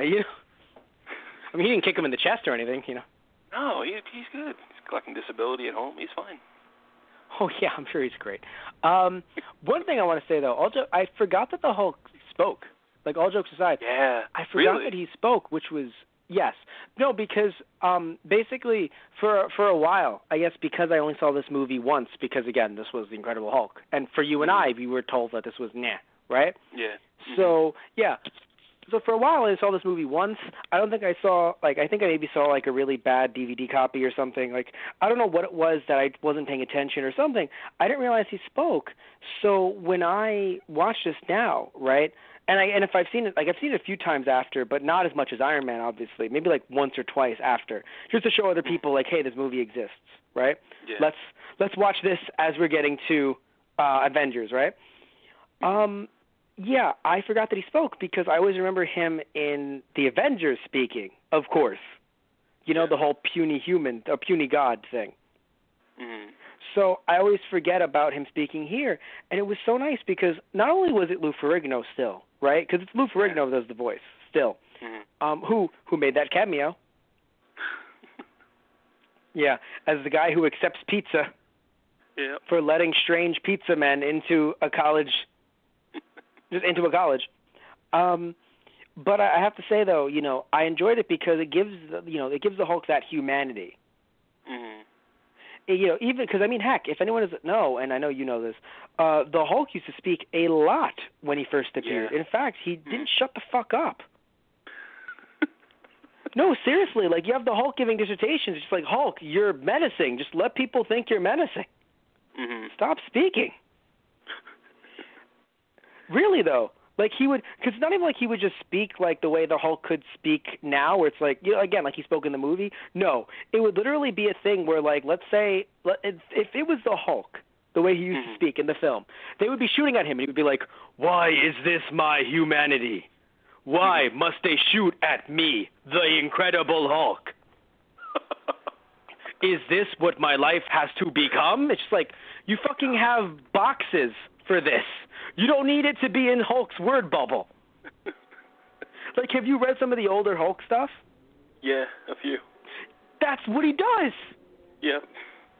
Yeah. No, like, I've read, here's where I've read, right? I've read some of the older Amazing Spider-Man stuff. Like, I have Marvel, I have the, God, what is it? The, what are they called?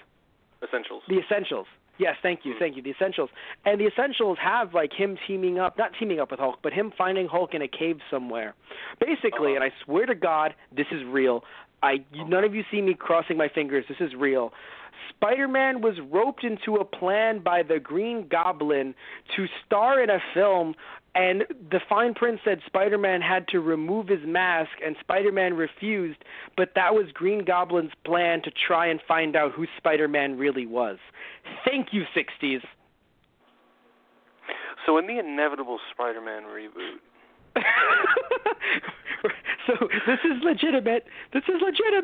And anyway, what happens is they're filming, I think, in a Wild West, like they're filming in the desert, and then they realize, like Spider-Man realizes things are going wrong because they're trying to kill him. So he's beating up Goblin and his goons, and then, like, literally I think they're shooting around, and they end up, like, hitting Hulk in a cave or something, or Hulk hears it in a cave, and he's just like, why must I not be left alone? Why must this be Hulk's, my life? But not even, like, Hulk's life. Like, he's using actual pronouns right. Like, I'm just sitting here, like, Hulk, stop it.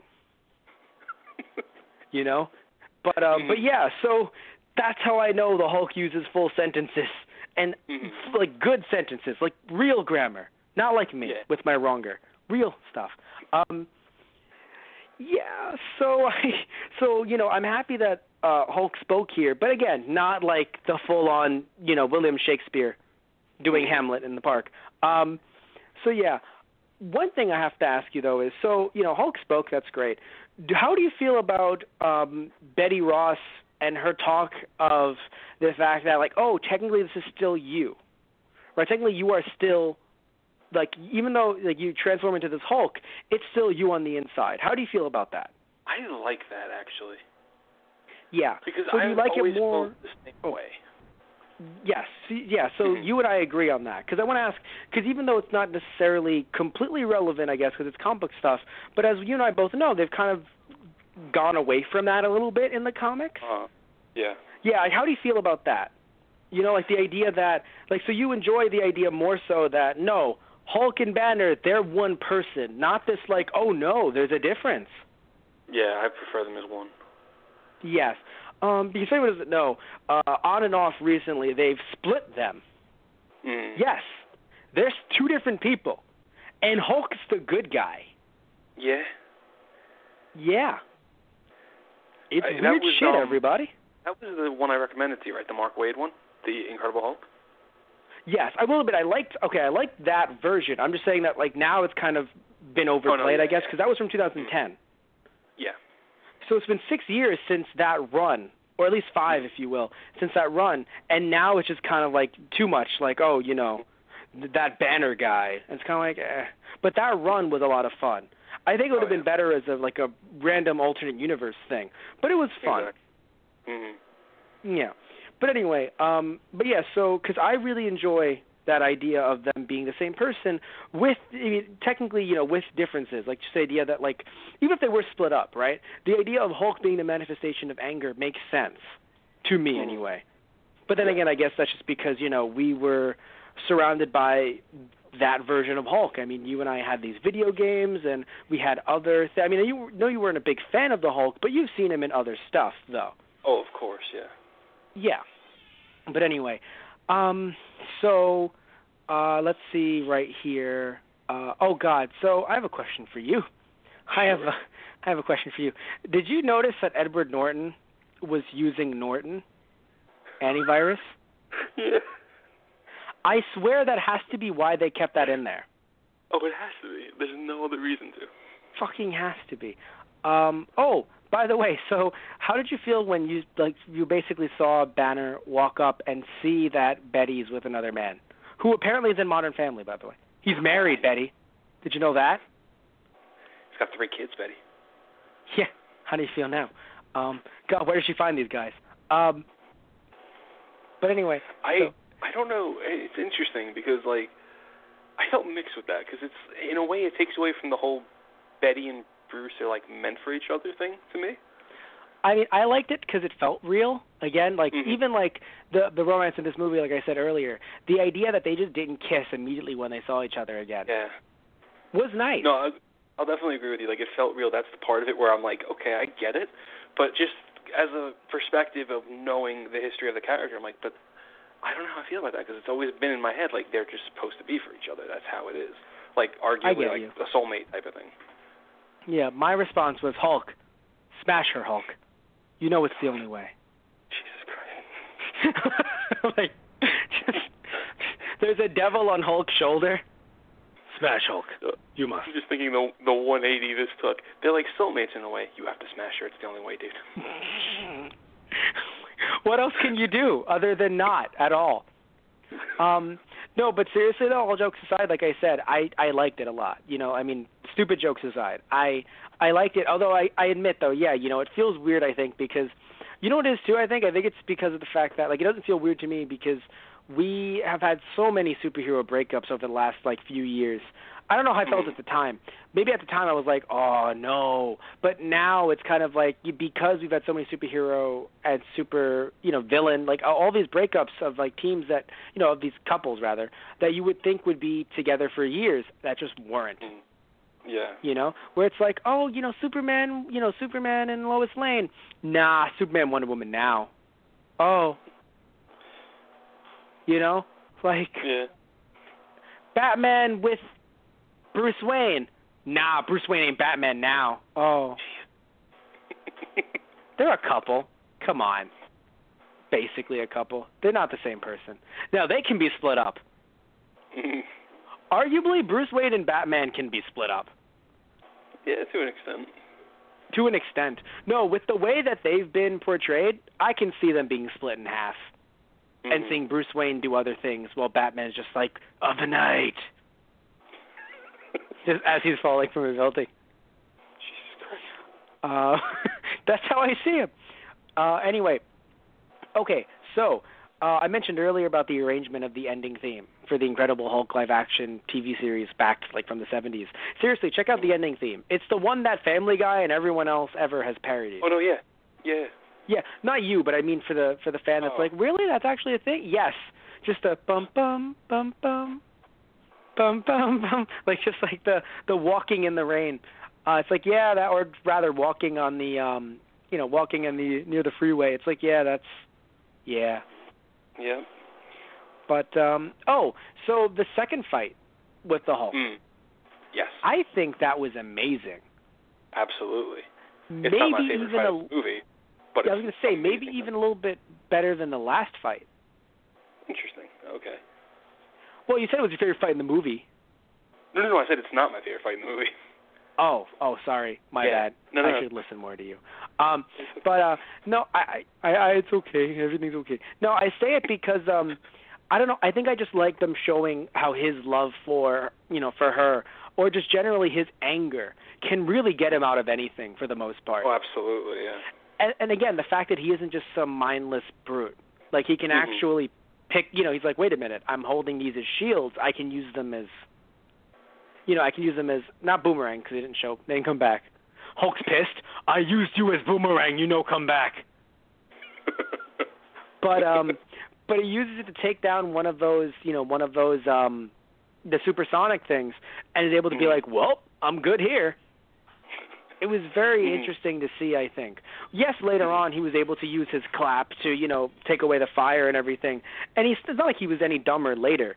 I just really enjoyed that second fight because, I don't know, I think I really enjoyed it because after that first fight, right, we see them in the darkness, but he's still doing things.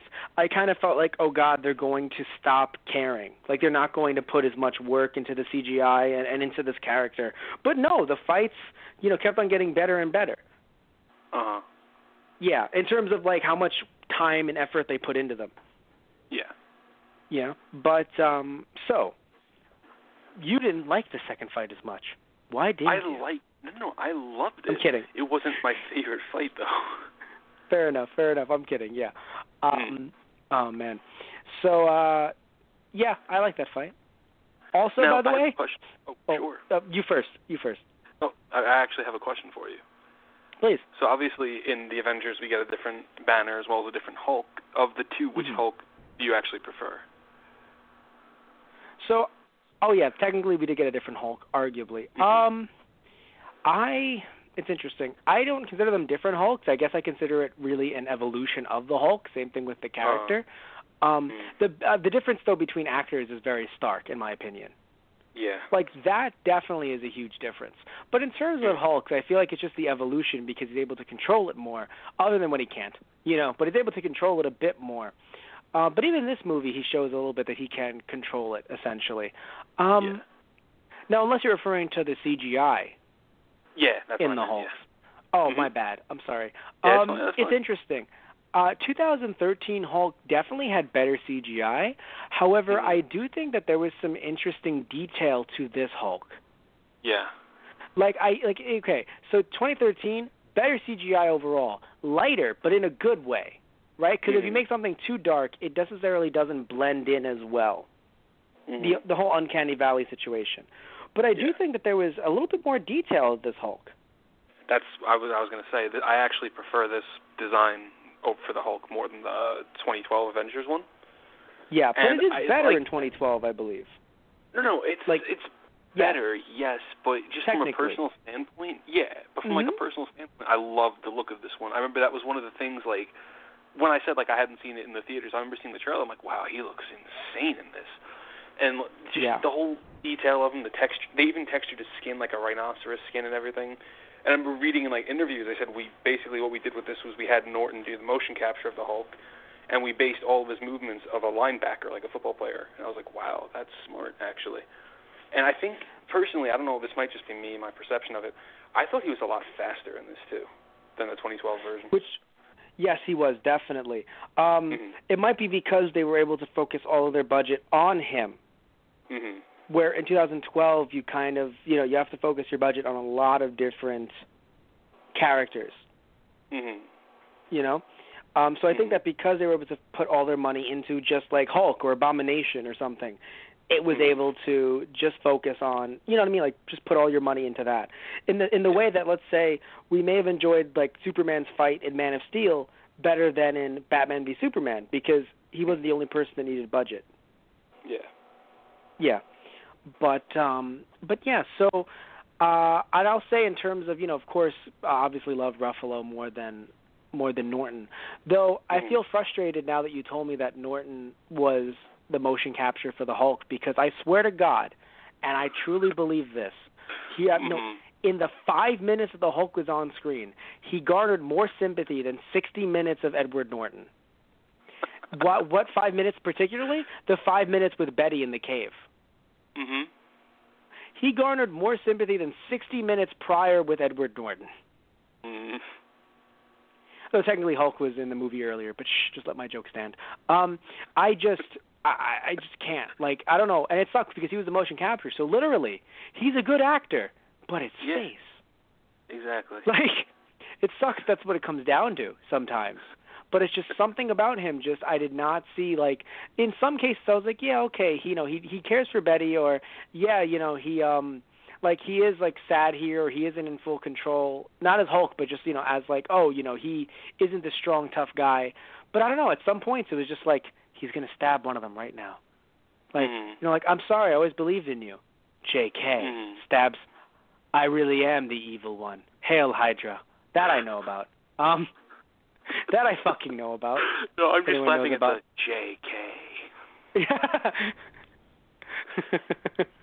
Oh my God. But Hail Hydra. Yeah, so I think that the movie was better than what I remembered. That's all I'll say. We're kind of getting to we're getting closer to the end here, I guess. Oh, the big purple stretchy pants appeared. Yeah. Yeah. They were there. Yeah. I like that they, even though I can understand why some people wouldn't, I like that they had an explanation for, like, if Bruce Banner gets very excited, the Hulk could still appear. Yeah. It's like, sorry, but no Hulk sex for you, Bruce. You'll have to wait till she's Red Hulk. Oh. By the way, so question. So, sure. Even though we're not ending the podcast just yet, so I guess, but I think now is a good time, I think, to bring up the fact that I think you know why they haven't created another Hulk movie. Yes, a Hulk standalone. And if anyone doesn't know, what? No, I'm saying go ahead, yeah. Okay. If anyone doesn't know, right, it's not because of the budget. I'm sure the budget definitely has something to do with it, right? It's not the budget. It's about the fact that Universal still owns distribution rights to the Hulk. Yeah. Which is sad, but let me explain. Because many of you are just like, wait, but no. But Marvel owns, yes.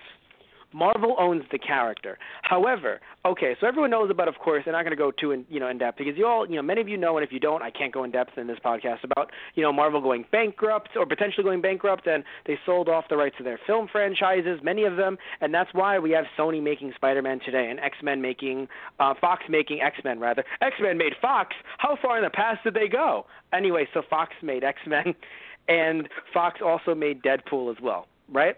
And Fantastic Four, and potentially a fucking sequel. Anyway, so, and of course, as many of you know, some movie rights have reverted back, like Daredevil and Ghost Rider and Blade and Punisher, right? But the movies, that were originally created by Marvel, like Iron Man and Hulk, right? I think it was Iron Man 2 is literally when, like, around that time, Disney bought the rights, right? No, actually. No, wait. I think it was after Iron Man 2. Oh, damn. Then I guess excuse me, I guess I was wrong. And so was everyone when they try to say that, Disney's the one that caused Iron Man 2 to not focus on alcoholism. It's like, nope, that was Marvel's choice. Yep.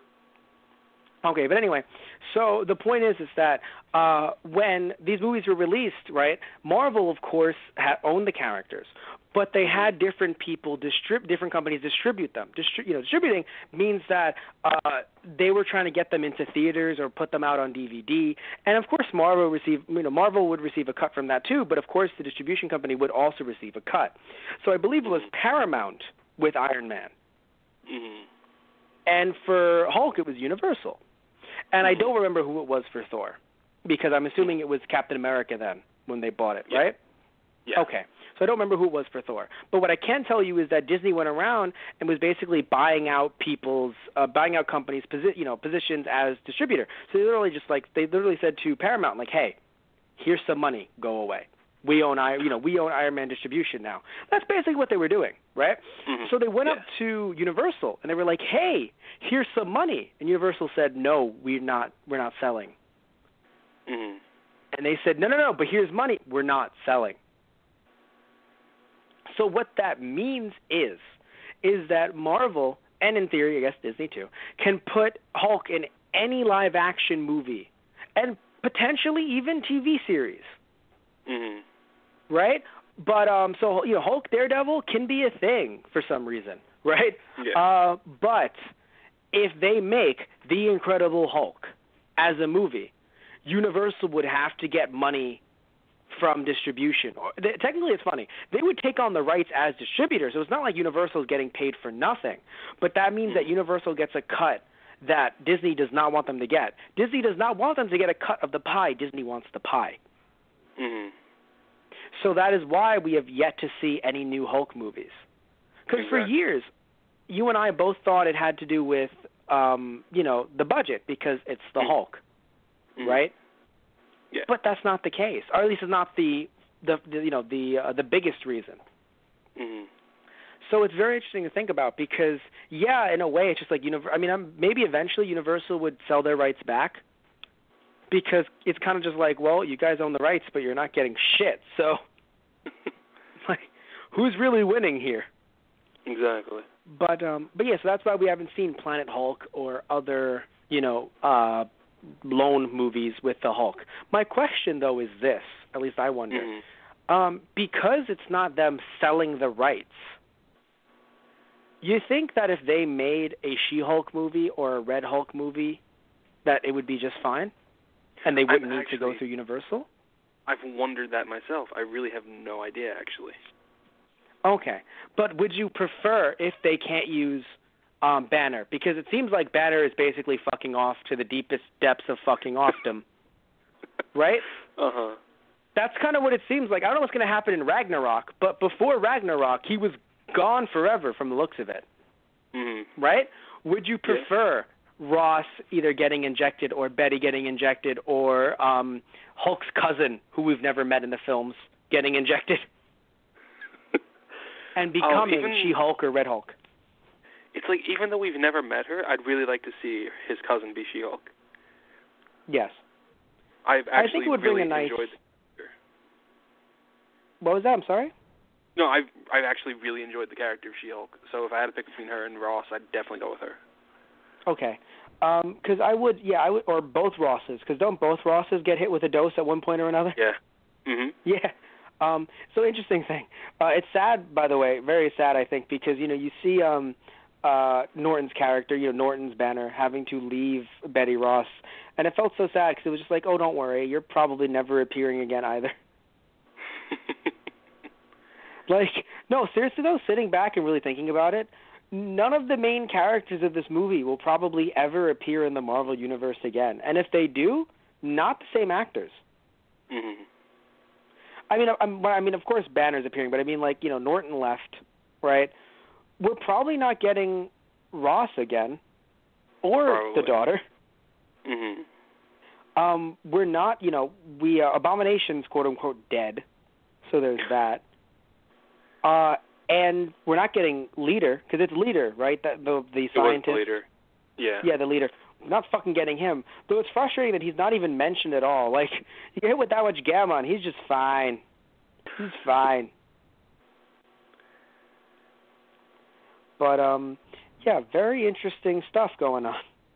Mm-hmm. I'll say that much. In terms of the... but, yeah, I also would prefer, I think, She-Hulk. Yeah. Now, would you prefer a TV show or would you prefer a movie? Ooh, interesting. I mean, I'm not sure how they would work the TV show budget-wise, but I do think she'd benefit from a TV show, only because of her alter being a lawyer. Yeah, exactly. Yeah, they did it with Daredevil, and it worked out there. Yeah. So, yeah. But we're not done just yet, because I want to mention something that I didn't realize when I was younger. And it's not a laughing matter here. It's just like a holy shit they went there. They didn't, delve into it too much, but they did delve into it enough. Bruce has PTSD. Yeah. I'm glad you bring that up. Yeah. Good God. Didn't realize that when I was a kid, but my God, I was watching that with my dad, who was a Marine, and I'm just sitting back thinking, man, sure he loved those scenes. Mm-hmm. Good God, man. But, oh, by the way, so talking about the scientist guy again, who becomes Leader, I was hoping he wasn't crazy. Uh-huh. Sadly, I was mistaken. Now, thankfully, he wasn't crazy, because when he said test subjects, I was like, oh, God, he's killed people. Thankfully, he was like, oh, no, it was just and not just animals, because I understand, it's bad to test on animals. But I thought it was just like, I thought he was going to say some shit like, yeah, I just kidnapped some people, or I told them they're going to have, I gave them like $100, or some college students. I was like, oh, good God.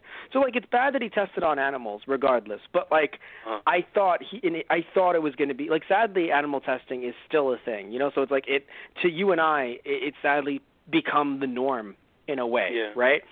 But when it comes to like, I thought he was going to be like, oh yeah, like I just tested on so many people, ha ha ha. And it's like, oh God, no. So thankfully he was still somewhat grounded. And heck, he wanted to cure things, at least. Like he wasn't sitting here talking about the next stage of human, like he was talking about the next stage of human evolution. But not in a way like, and all of us are inferior. We all have to die for this. Like, no, it could have been a lot worse. Yeah. Yeah. But what was it? Oh God, I have the phrase. If you remember the line, you seem like you already have a little something on you, in you already, don't you?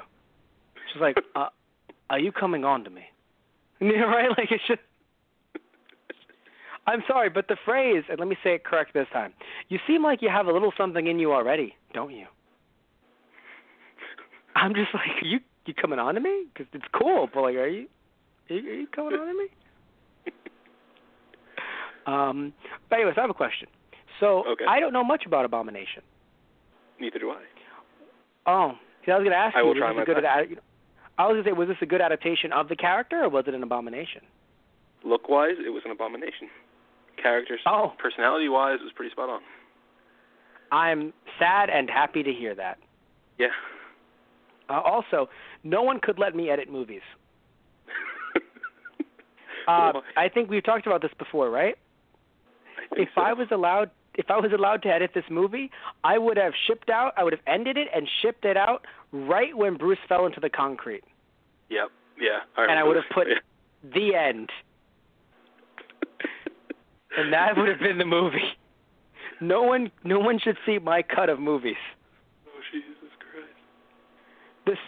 The second Tony Stark fell, I think I would have given them some more movie time. But the second that he fell from the ice and it was like, oh no, I'm going to fall. The end. Tony Stark died. But, my God. But yeah, so we're at the end of the movie, really. I mean, we talked about the fight scene at the end, unless you want to talk about it a lot more. I was actually going to bring that up again. Yeah, that is easily my favorite fight scene of the movie, and probably... I'm trying to think back to all the the end fights of the Marvel Cinematic Universe. I think it may be my favorite one out of all of them, actually. I would argue that I do like how extensive it was, and I like how it showed off the Hulk's moveset. Yeah, because I remember when I first saw it, like, obviously, like I said, it wasn't in the theaters in my room, but either way, my blood was still pumping during the entire fight. I'm like, oh my God, I've never seen the Hulk like this in a movie before. This is amazing.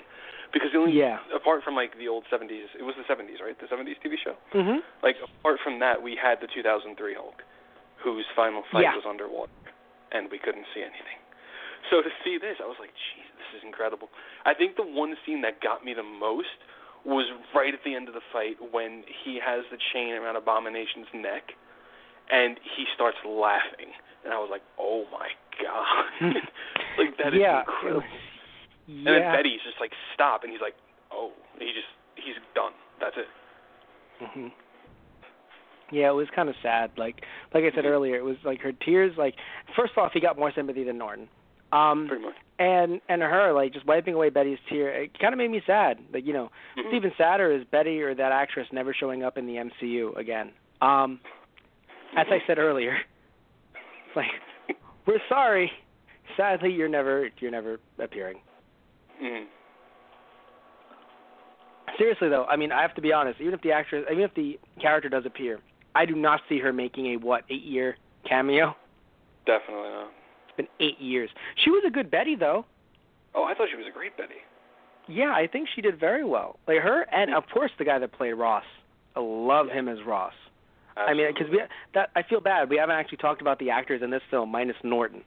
I love it. We don't like Norton. Let's give him all of the attention. Like, wait, what? But no, like, I really did enjoy, I really enjoyed Betty. I enjoyed, heck, I even enjoyed the boyfriend because he wasn't a dick.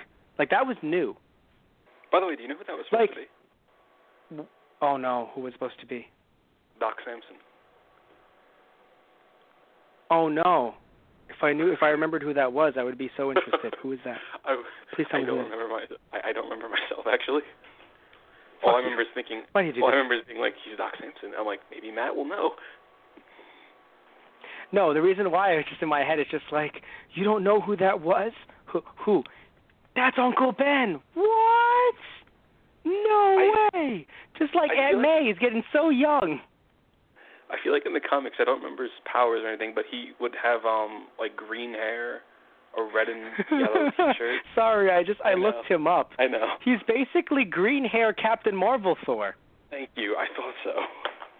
No, I'm sorry, not Captain Marvel. Shazam. He's green hair Shazam Thor.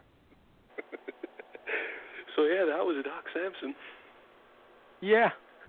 Oh God. Wait, no, Doc Samson was the boyfriend or was the... Boyfriend. No, he was the boyfriend. Sorry, yes. Yeah. Because I'm sorry, I'm looking down and I'm so confused because people also searched for the Hulk, Rick Jones, Samuel Stearns, Titanium Man. Fuck yeah, Titanium Man. But I don't know if he would have rocked those muscles, but okay. Or the green hair. Or the green hair. Even the shorter green hair just doesn't look like he would be able to rock it. No, but what I will say is this much, right? I just like that he wasn't a jerk, I think is the point. Because a lot of these movies will make the new boyfriend just some asshole. Mm-hmm. At least that's my opinion. Where, like, even though she went back to Banner, I like that he being the new boyfriend wasn't just some jerk where it's just like, oh yeah, you kind of have to go back to Banner. Like, no, it was actually a really big choice on her part. And again, it took her a while to actually, basically it took her being like, look, we're on the run now. I'm not going back to this guy because I literally can't. Mm-hmm. You know, like, I love you, but, you know, now I realize, like, yeah, I mean, we're going to be together forever now, right? Exactly. So it wasn't, you know, so I just feel like it was, I don't know, I guess it was just a nice change of pace. Because, you know, in movies like this, I think, it's always just like, oh, the new boyfriend, or at least when a romance type, you know, situation or romance movie, you know, you have a situation where it's just the guy is just this douchebag. Mm-hmm. And you're like, thank goodness the superhero is so much nicer. And yeah, you know, he's Banner, he's nice, but I like that this guy was still nice too. And heck, he was able to... What? No, I actually want to bring something up, the fact that you said that, because in the original script, he was written as the jerk boyfriend. That's funny. I'm happy they changed that. The director literally cast him because he remembered him playing the jerk in the 2004 Dawn of the Dead remake. Oh, that's right. He was the jerk. Yeah. So that's wow, why they I forgot that he was the dick. Wow, no, he was actually, yeah. And then Ed Norton rewrote the script. It's interesting. I'll say this much. I'll say this, right? Mm-hmm. Looking at the way Doc Samson looks, that guy shouldn't have been the jerk. Uh-huh. Especially compared to Norton's look, you know, skinny, scrawny. Yeah. And even if they had cast Ruffalo at that point, you know, I think he should have been bigger. Mm-hmm. Like, basically, all jokes aside. They did, really? Oh, that's funny. Yeah. The director's first choice for Banner was Ruffalo, but then I think it was Gale Ann Hurd, actually. And Kevin Feige picked Norton after literally watching Fight Club. Oh, God, that is accurate. Because that's what I made that joke to you. Like, oh, they must have picked him after watching Fight Club. Ha ha. Yeah. Apparently I was right. Mm-hmm. Wow. Yep. Oh, shit. Well, it's funny, though, because, I again, nothing against Edward Norton as Bruce Banner. I just think that this version of Bruce Banner, it didn't necessarily work. It just felt like at many points, not all, but many points, he was disingenuous. Exactly. The character, not the actor. No, yeah. Yeah. But anyway, but I'm still happy. It's funny. I'm happy that Norton rewrote the script because of the fact that I'm just happy that it wasn't the stereotypical you're a douche. However, I will admit, if he may have rewrote it, and I'm just speculating, because of how the guy looked when they cast him. Because, like, when you cast that guy, it's not Doc Samson at this point. Yeah. You know what I mean? So you got to make him a nice guy. But if you were casting, like, big, like, muscle-bound, basically, if you cast Hemsworth as Doc Samson, I'm like, yeah, make that guy the jerk. He's an asshole. You know? Because I'm not going to lie. He looks like he's just fucking... Heck, he's literally... Dude, he's blonde hair away from being Sentry. Pretty much. I don't know why. It's literally like him, Sentry, and Thor need to just chill and just hang out. Just be like, sup, man? But anyway, so we're going to wrap things up here. This is our first ever double feature. Yeah. I think we did well. Most of the time, if we're doing two movies in one show, we're cutting one out and showing it to you next time. But no, this time we're recording in private.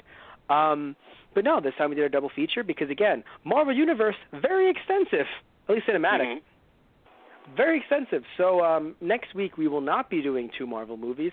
I don't know what we're doing as of yet, but how are you going to be able to find out? Well, you're going to be able to find out because of all of our social media links that I will tell you about in a moment, because right now I'm promoting our Patreon.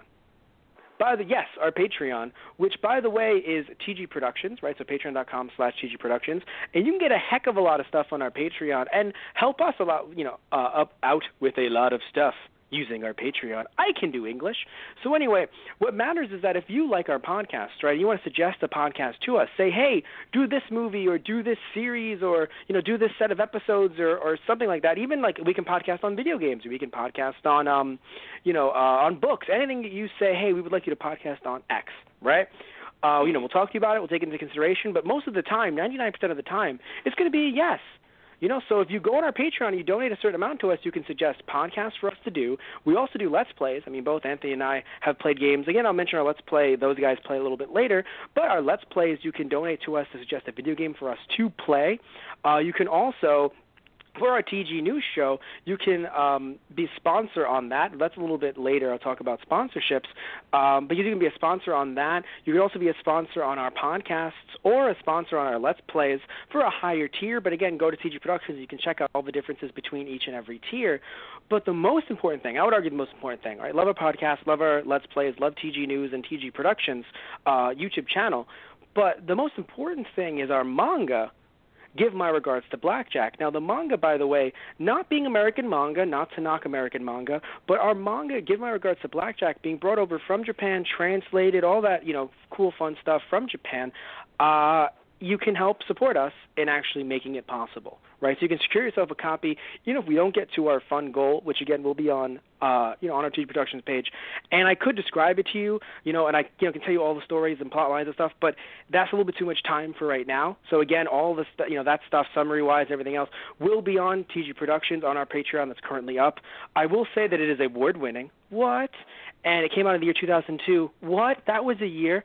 And Give My Regards to Blackjack is just a really fun, fun but also dark look into Japanese medical care system, right? So definitely, again, try to support us. Buy a copy, buy 2 copies. Currently, volumes 1 and 2 are up. Also, depending on what tier you donate, you can get a T-shirt and posters. Right, so a lot of cool, fun stuff for Give My Regards to Blackjack, also known as Say Hello to Blackjack, if you've seen some other translations of it. We're going for Give My Regards to Blackjack, however. And, so just check out our TG Productions Patreon, and you can support us on a number of, things to really just help get us going. And, if you like us, you can just support us there. And, of course, depending on what tier you support, we'll give you something too, But so there was that, right? There's our Patreon.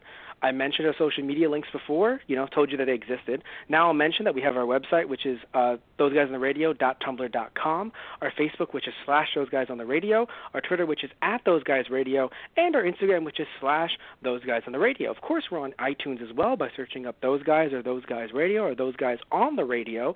I mentioned our Let's Plays before, where Anthony and I have played Marvel Nemesis, Rise of the Imperfects. Couldn't get you on Season 1, sadly, but got you for Season 2 to play that. We also have another game that isn't out just yet, but will be out shortly. And soon, we're probably filming for Season 3. So that'll be a heck of a lot of fun, won't it? Absolutely. Damn straight it will be. You're getting over here to film. Anyway, so we're having a lot of fun. Right? Smile. Mm-hmm. Absolutely. I'm reading the words perfectly off the card. Oh, perfect. You can read. So anyway, yes, so we have our Let's Plays. Currently we're on Season 2. We're going to be wrapping that up shortly. We'll also be having our Halloween in July special or specials. At the least a special, at the most specials, depending on how it goes. Last season we were doing them, right, we were in October. And we had some Halloween specials. And I think we should just keep the spirit of the season going and have our Halloween in July Those Guys Play specials. And again, you can find everything from Those Guys Play on our Those Guys Play YouTube channel by searching up Those Guys Play on YouTube, as well as Matt Beats Games from His Childhood, which is my own personal series where I, being Matt, beat games from my childhood. So you can find that on YouTube. You can also find our podcast on YouTube as well by searching up Those Guys on the Radio and finding our YouTube channel for our podcasts. And I mentioned earlier TG Productions and TG News. TG News being located on TG Productions' YouTube channel by searching up TG Productions or going to one of our social media links. And you can find some other really cool, fun, stupid skits on our TG Productions YouTube channel, which will be, updated sooner rather than later. Also, our merchandise, which should be updated soon. We had some we had a merchandise page on Cafe Press a little while ago, but that has changed. Things change. Sometimes things change. But it's okay, because our merchandise will be located on our main website, which again is thoseguysontheradio.tumblr.com. Man, that's a lot of stuff. It is. But we're out there. We're active on the social media. So anything you want to say before we wrap everything up completely, Anthony? I think we've pretty much covered the movies pretty well. Yeah. No, these were good movies. Iron Man was better, but it happens sometimes. Yeah. Yeah. So tune in next week. Yeah, right? But tune in next time for something completely different.